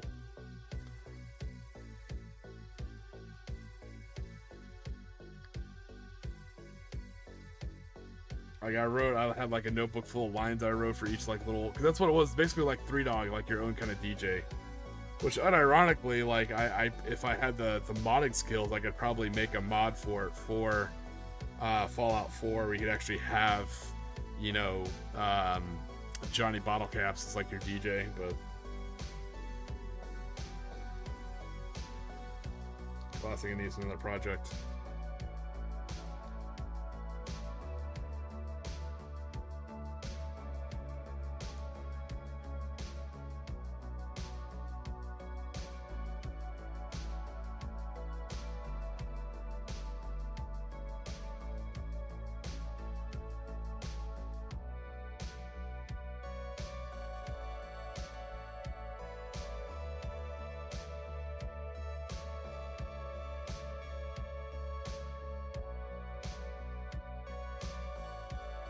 If you're looking for basing for your Soviets, what about like an urban style basing, like a lot of rubble?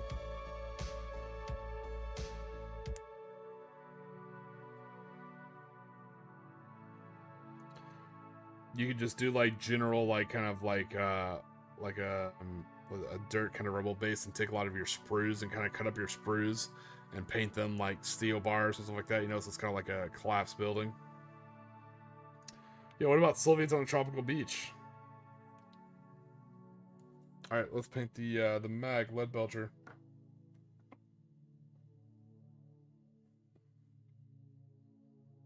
Then we'll touch up her gold jewelry, and then we'll get basing. Yeah, stream may go a little bit late tonight just because I want to finish this mod. I don't want to keep it halfway done.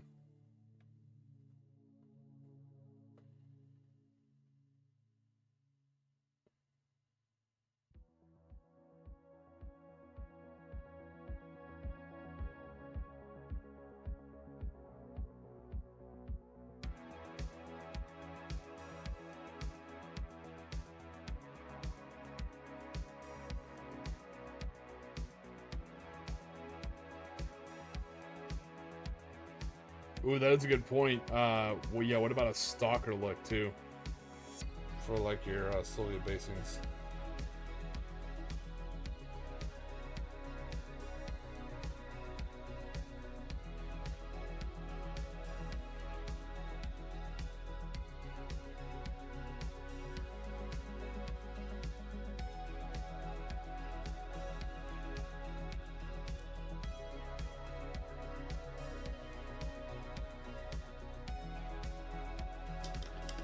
That's great. Couple cider, Steve. Dude, I've been drinking like cider in a long fucking. Nothing wrong with it. I'm not looking down. I haven't drinking like a cider in a while. There's an Irish bar. It's actually pretty legit too. They actually had like actual. They sponsored a trip to Ireland and they had like this local musician who'd come in and play Irish music.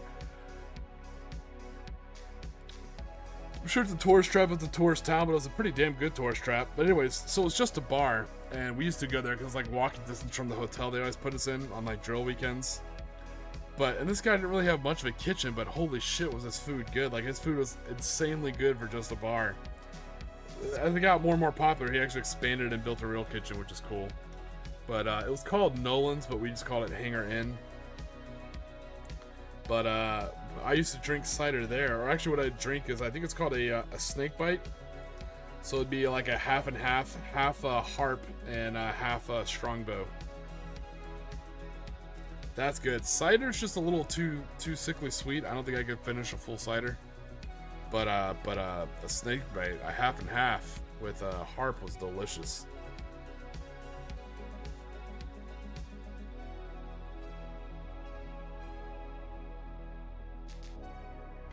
Alright. I got my small brush. Let me get my gold. Let's get cracking. Yeah, so the fluorescent paint, which I thought would be more difficult, was actually really nice. Was it in a hangar, near a hangar? No.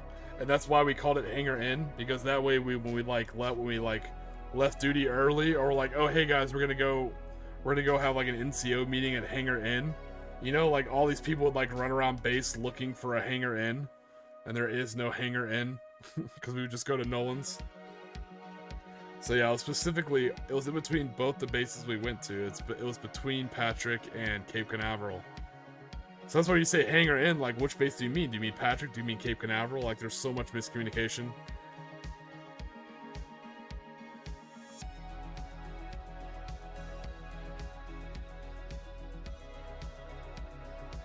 Hangar Inn, man, those were good times.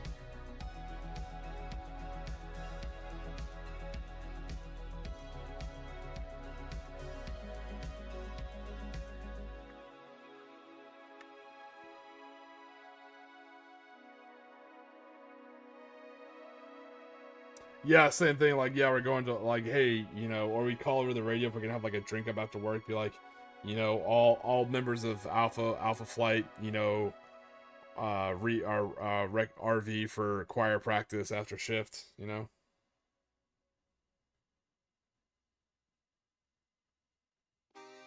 I was like, choir practice, like active duty. That's kind of cool. And we're like, there's no singing. That's not what that is.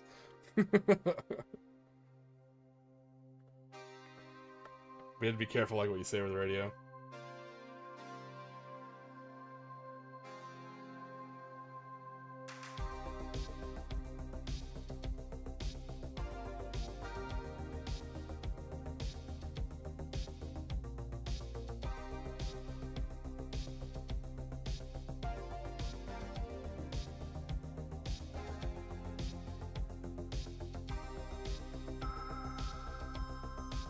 Alright, so we're just touching up some of our jewelry.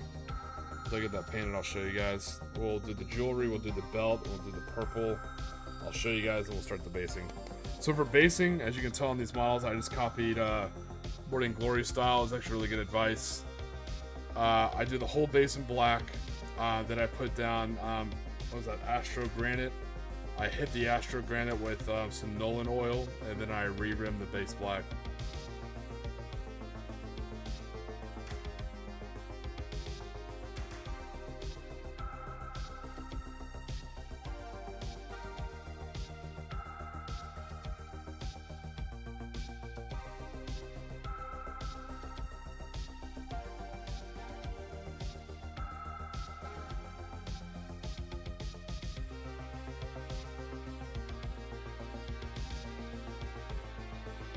see her gold bling a little bit. Hashtag that Necromunda life. Necromunda Vice life.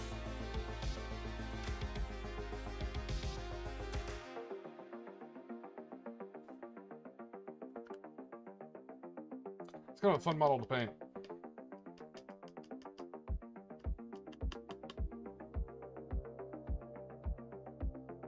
Say you go fix the sink. Nah, no worries. I went past our scheduled time now. You guys handle what you gotta handle. I just want to leave this model halfway painted.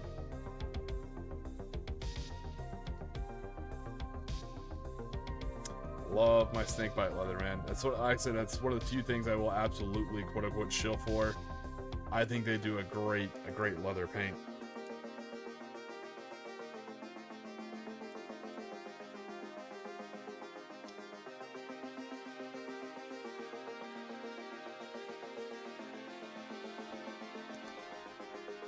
Well, no, and that's the other thing too. He can paint Cosmic Surprisingly. Every now and then, when he finally like one edition, when he brings out his Gene Stealer army, his Nod army, it's the best painted army he has, and he never uses it. It's insane.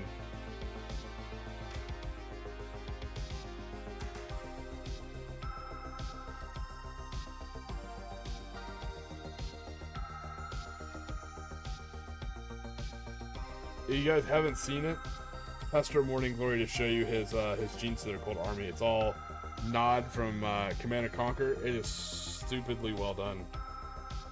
It looks amazing.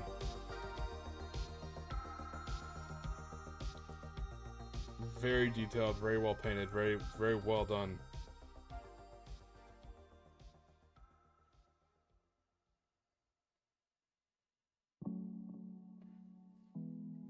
All right, I think that's everything. So now I'm going to pick out these those little wounds on her arm and some Gene Stealer purple. I think maybe. I may just leave it. I may just leave it as like scars. Keep it simple. Yeah, I think I'm just gonna leave it as scars. Keep it simple. All right, now let's work on basing. Let me grab a shitty brush.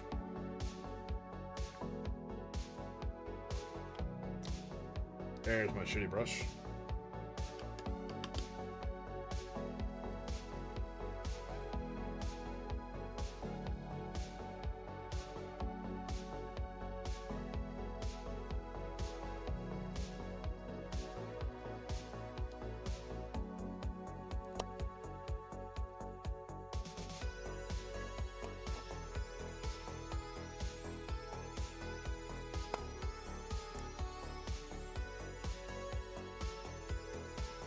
And it was like 3 hours to paint one model. I'm like, well, I did kit bash 2 others.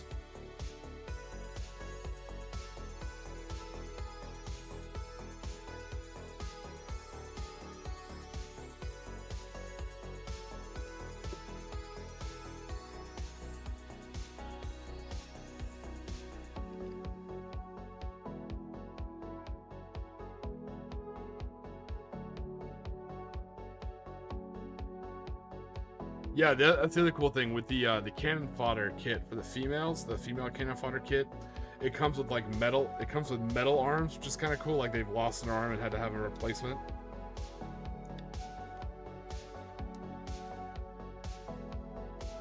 That's super cool.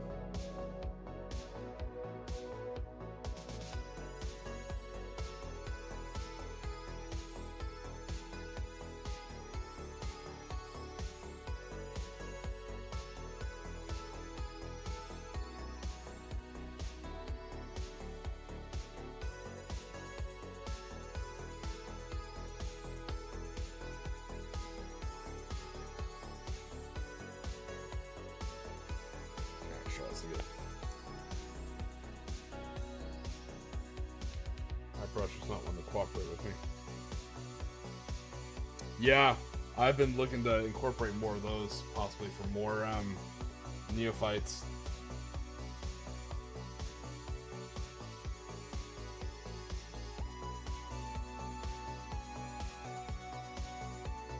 This is just Chaos Black or Abaddon Black.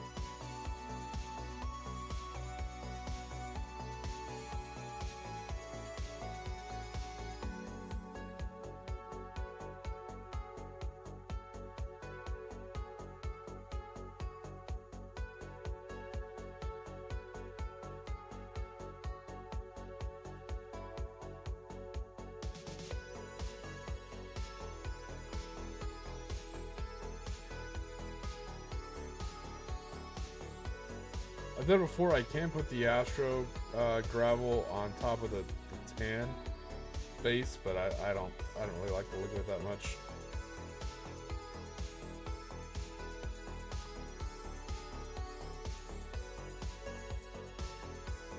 I have to go back through and retouch up those boots too, I think, once I finish. Some black on them.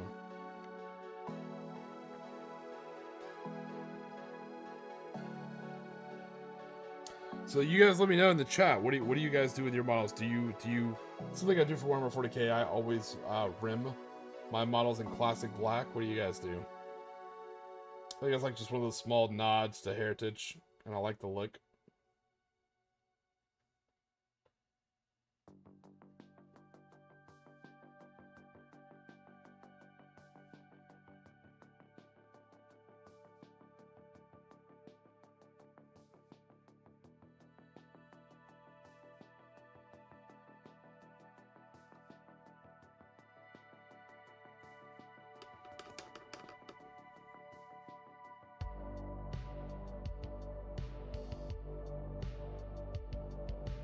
Nice. I think your camera's pretty good for your stream, Cosmic, but I understand if you want to upgrade. I think I got like the bare minimum for my stream, and I just kind of kept it.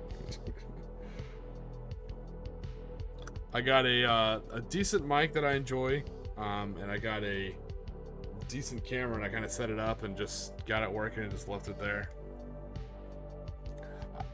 I think my mic's fine. I could be better with my mic. If it sounds off or doesn't sound that good, it's definitely not the mic. It's user error. It's me.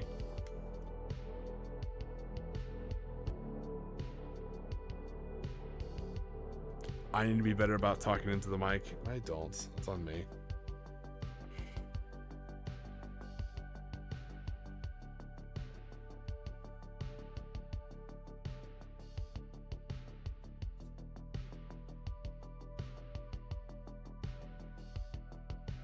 Oh yeah. So you notice all the other so I have some different like Gene Stealer pictures all over the stream. I even have like the little sprites up at the top left. I had fun making this overlay. That's kind of cool. I think it's cool for the Gene Stealer cult faction to have kind of a cool hangout stream. There's a couple good guard streams out there, specifically Morning Glories and a few others. And a lot of people have like meta or like matched play. I don't want to say, I'm trying to get away from the term competitive, but there's a lot of like match play style streams or videos. I don't think there's a lot of like just chill videos or chill streams. Cosmic, if you're ever curious, man, I'm happy to help you. So it's free. First off, I don't pay a thing for it. It's just OBS and it's Stream Elements. The Stream Elements is free. It took a little while for me to tinker with to learn how to do it, but if you want, I could totally show you how to do it one day.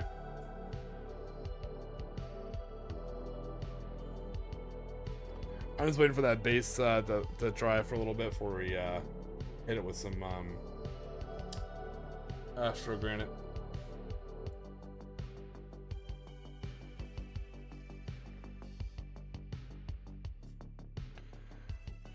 So when it finishes, like once the absolutely, brother. Once the matter of fact, I think I'm actually able to. I'll show you how to do it, but I think I'm also able to build you some overlays too and send them to you because it's just like a hyperlink. But yeah, once we finish, this is what the basing kind of looks like. Very like kind of lunar moon-esque. You could put like some yellow lines and stuff like that if you want, or like I said, I have a box of decorative bits that I'm gonna be putting on all my characters so we can like pick them out easily as characters. And my brother sent me a box. He sent me that really cool box from GW of like all the skulls and heads. So I have like hundreds of those that are in the box. I use some of my orcs, so he'll probably see those. Squidfish'll probably see that. I use a lot of the actual skulls, but I still have like the Tau heads and the Chaos Space Marine heads. So I think I'll probably put some Tau heads on some of my character model bases.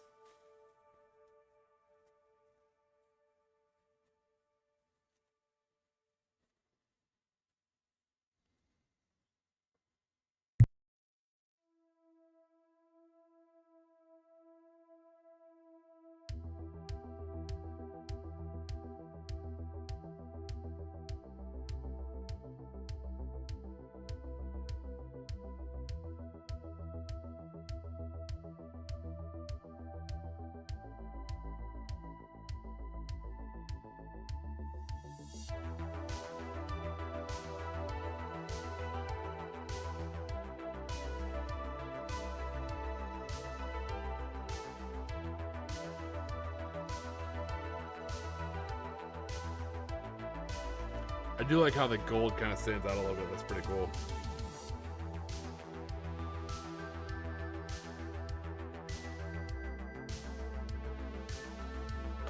I used this one right here.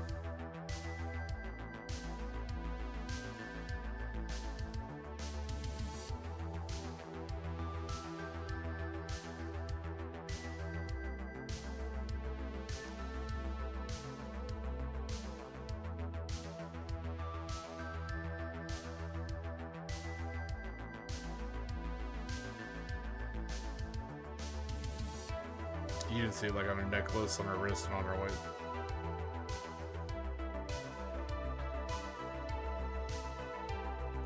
Yeah, dude, those are definitely unique looking. I'm really cool that you're doing that. I like those walkers.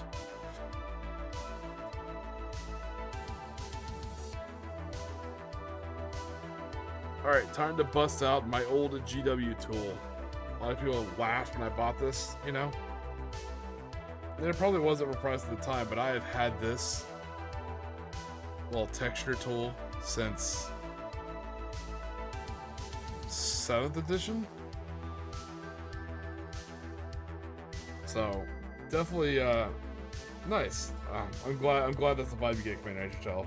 Yeah, so this little tool's been around for a minute. I definitely got my money's worth.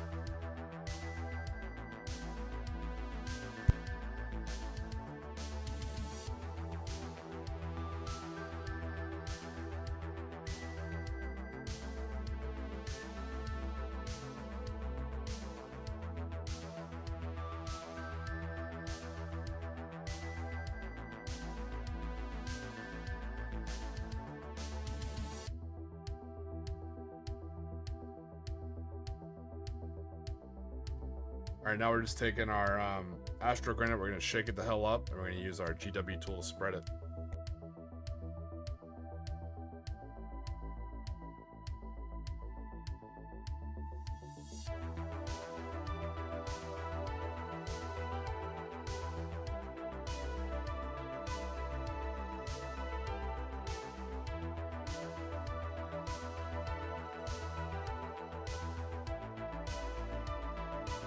Yeah, that's awesome you did that, Cosmic. I love that, man. That's so fucking cool.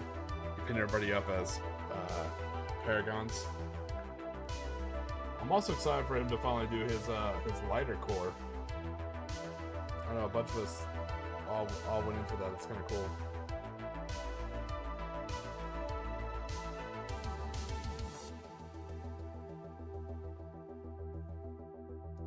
But it is, like I said, the difference is that's his business, you know? And I think it's hard, like when something's your business, it's hard to do necessarily what you think is fun, because it has to have a good, like the juice has to be worth the squeeze, so it has to have a good response, because that's your livelihood, especially when you're also paying other people's bills, like editor Evan and stuff like that. So I think it's handicapped by that, which is, that's gotta be tough. I do not envy him that.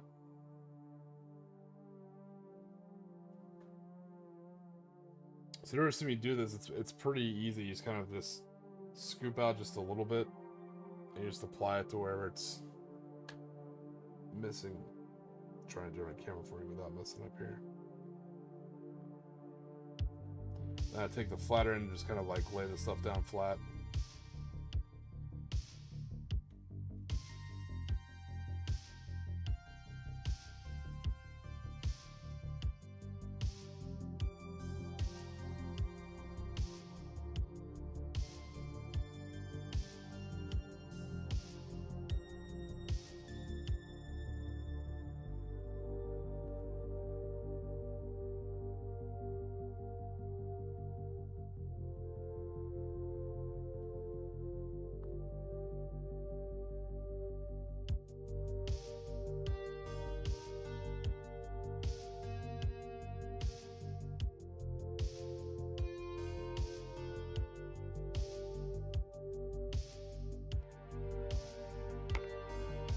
Alright, now we'll let that dry for a little bit.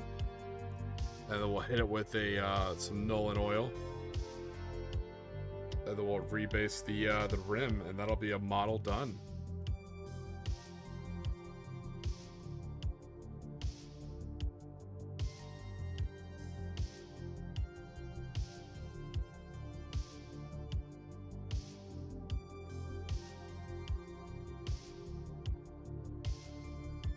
Nice. So I like our little bit of kit bashing we did on stream of rebasing, which saved me a lot of time and money. And then we got one model painted. So yeah, I'll have to hit that. I'll have to hit it with Nolan oil, rebase it, and then go back over her boots, and she'll be done.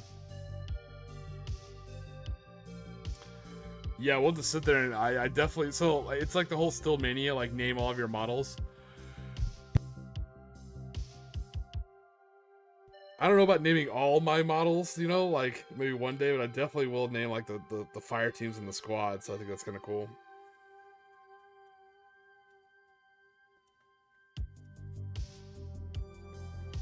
But yeah, she does look like a Vicky. But yeah, it's just one. Like I said, I have a whole box full of House Escher heads. 2 boxes actually, so like it's gonna be really cool. It's gonna be a lot of cool, like crazy mohawks and shit.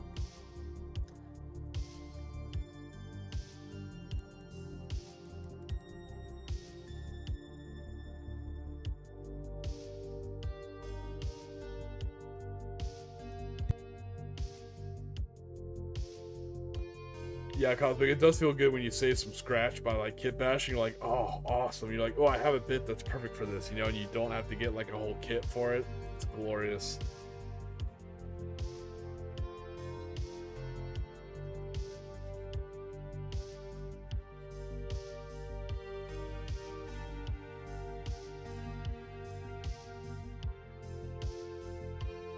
Yeah, I was about to say, yeah, that's right there. Yeah, I remember that was super Cosmic. That was super early on. Like I think I was, and I still am like a, just like a regular person in the stream. I wasn't like a big donator. I wasn't like a big name, but I'll never forget like when you made me a character. I was like, oh, I feel like I'm actually part of this community. I was still like pretty lesser known. I was just always telling him to do like bolt action content.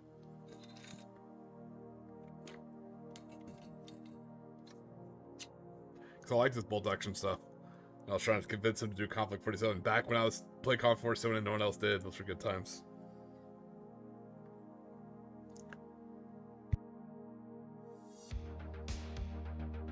But yeah, I remember that Tiki had a spear. I think Rev, it's me Rev who plays over with Mike Rolls Dice. I think he made a Tiki model too. So I'm not gonna lie, it's the coolest feeling in the world. Like I gotta fix my merch store so I can sell merch again. But when people like buy your channel merch and like wear your stuff, or like Bob the G-Sitter who made me a t-shirt, which is really cool. I love that t-shirt.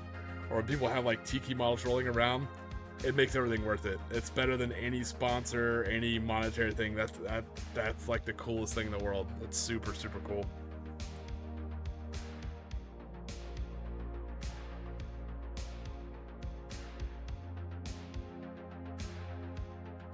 Yeah, I read the Tiki models too. Yeah, Cosmic, I was like, holy shit, that's really cool. I was like, all right, let me try to do this whole thing. I guess people like my online persona, which is actually suspiciously the exact same as my real life persona.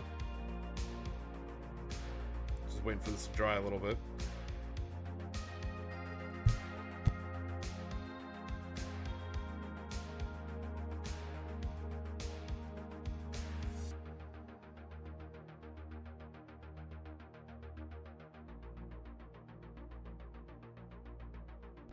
Oh, that's right. Yeah, I guess a lot of people. I finally made a Tiki model. Actually, I'm sure you guys have seen it. I used a because there's one that was from like what game is that? Like Frostgrave, the Ghost Arpelago kind of thing. It's a cool shaman. It's kind of cool, but it was metal and it's hard to build. But the D&D miniatures, those pre-primed ones, like come like a 2 per pack. They had a monk.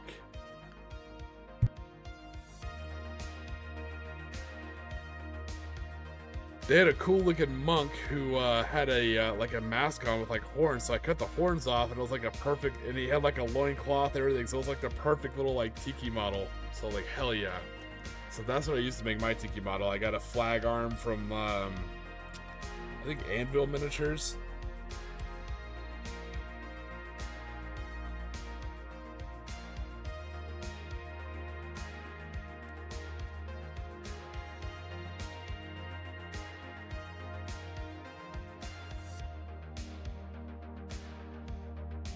Nice, Blood Bowl. It's awesome. Yeah, finding an STL with Tiki mask, that might be tough. when I needed to source a bunch of Tiki masks, I got the Frostgrave Ghost Arpelago. I got the Frostgrave Ghost Arpelago native box, and that came with like 20, but I used those all for zombies. But finding individual ones, that's gonna be tough. I said that's why I just used the D&D monk. I forget which one it is, but you look like they're little ones. It's one of the monks. He has a little mask.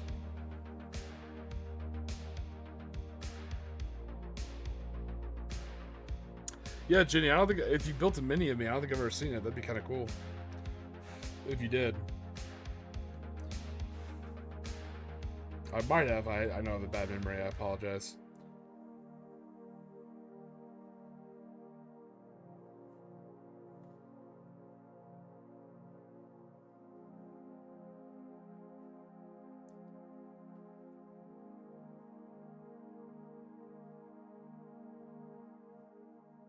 All right, while that's waiting, let me touch up her boots.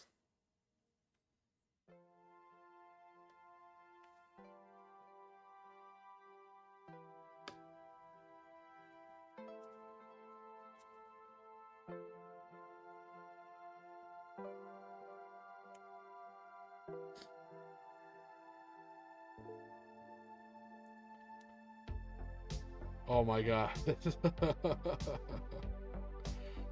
You don't have to squid fist, but that is cool. Let me know if you do.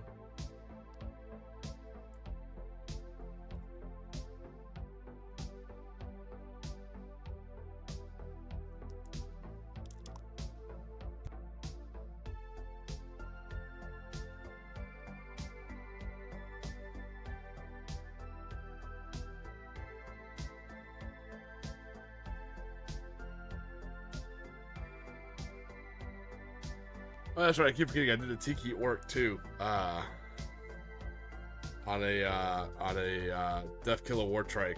That was pretty cool. I got like I got a shaman, like 3D orc shaman from a Etsy, like a 3D printed miniature, and I cut the head off because it had a really cool mask on it. And I swapped the head on the orc. Ended up being really cool.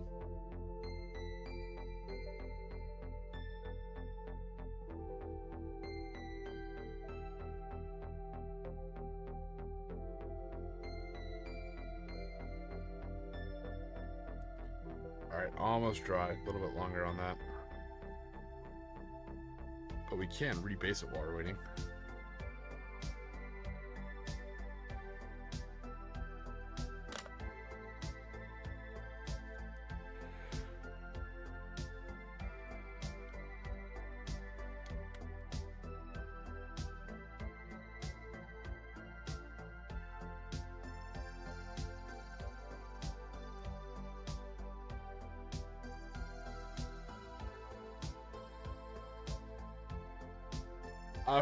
For me, Jenny, when that happens, I just do like you can even find it on your phone for free, but do like text to speech software, and just talk out all your ideas, and then take that text and throw it into like a Word document or a text pad or whatever, and just go in and just edit it, you know, and take out the stuff you don't like, move stuff around.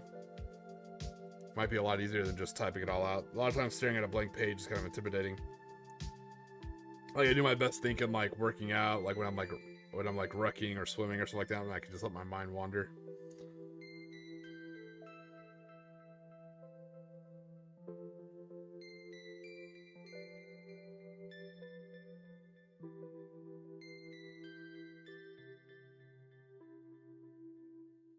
Blood Bowl is so cool. I don't understand the rules, but it looks like such a cool game.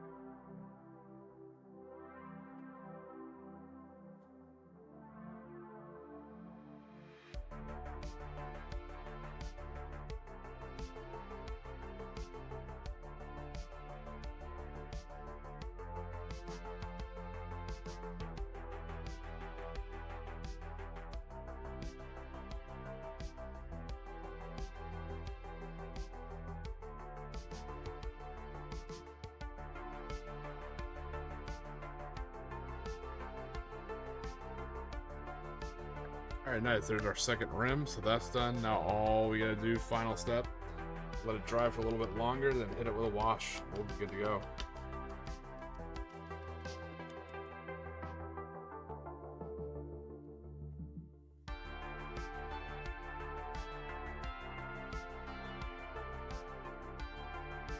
Not a problem, Jenny. Hope that helps.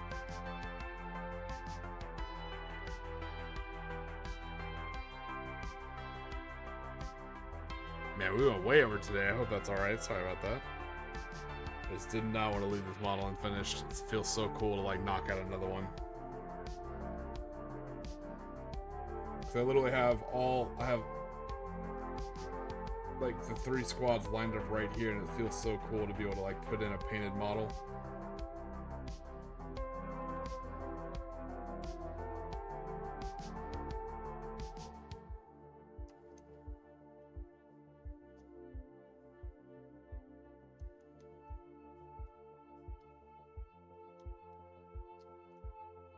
I have the 2 unpainted grenadiers, and now I'm about to have a painted grenadier, which is really cool. So like I said, the scale's pretty good too. These aren't bad sculpts. I mean, I like them, but nothing fancy about them. Same thing, I have these guys as Webbers. Then I have a couple guys with like hand Webbers that I'll absolutely run as Webbers. That's like one of those bits where it's like really hard to find a 3D version of, like a knockoff version of, and the actual other ones are so rare that they come in parts. You have to like buy whole kits for them. So I have absolutely no problem running a guy with a hand Weber and counting it as a Weber. Absolutely not a problem with that at all.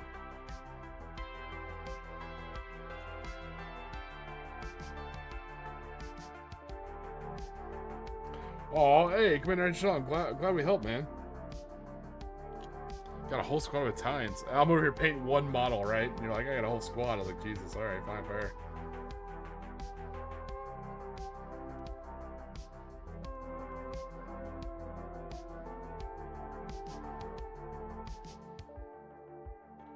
Alright, let's grab the Nolan oil.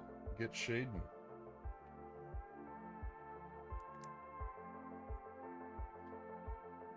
The classic.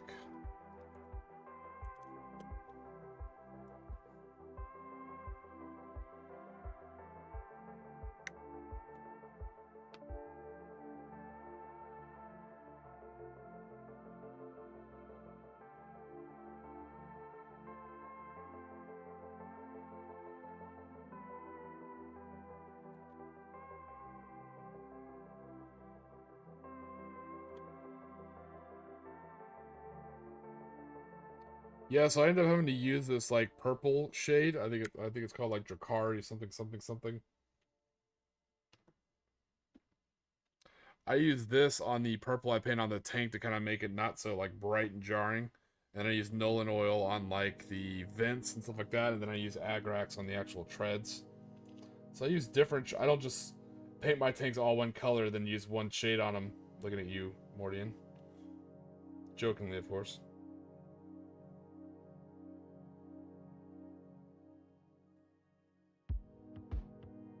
At least he actually paints on stream. Boom, there we go.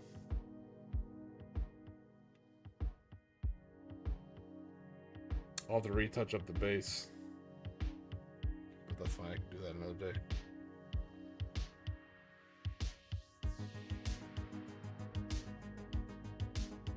There is our fully painted model we painted on this stream. Grenade launcher, gold jewelry, attitude, hair, boots with the fur.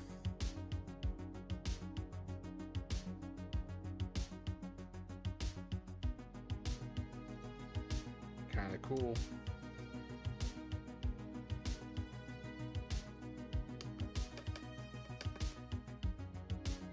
All right, so that's I went well over 3 o'clock. I think that's probably gonna do it for me, guys.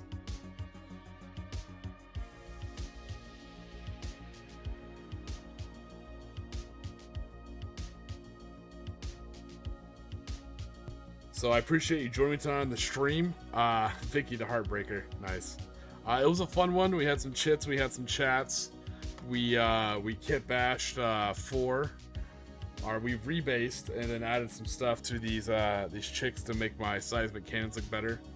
So now I have seismic cannons, which is cool. I can do the same thing with these mining lasers next. Showed you guys the armor scheme for because I'm gonna have 6. I have 5 more of those hippogriff light tanks, and I have 3 hellhounds to paint like that. And then we fully painted one model. We painted Vicky the Heartbreaker. Power hour. No, we already did a power 45. Oh no, it's just about an hour. Look at that, 52. Yeah, it's just about an hour. But no, that was fun. I said I did not want to leave that model undone. So I said it looks cool. I'm glad you guys convinced me to do the green in the front and the purple in the back. That looks much more punk, very Necromunda, which I like. So as always, hope you guys stay safe, stay hydrated, and don't forget to relax today. 'Cause you're on Tiki time.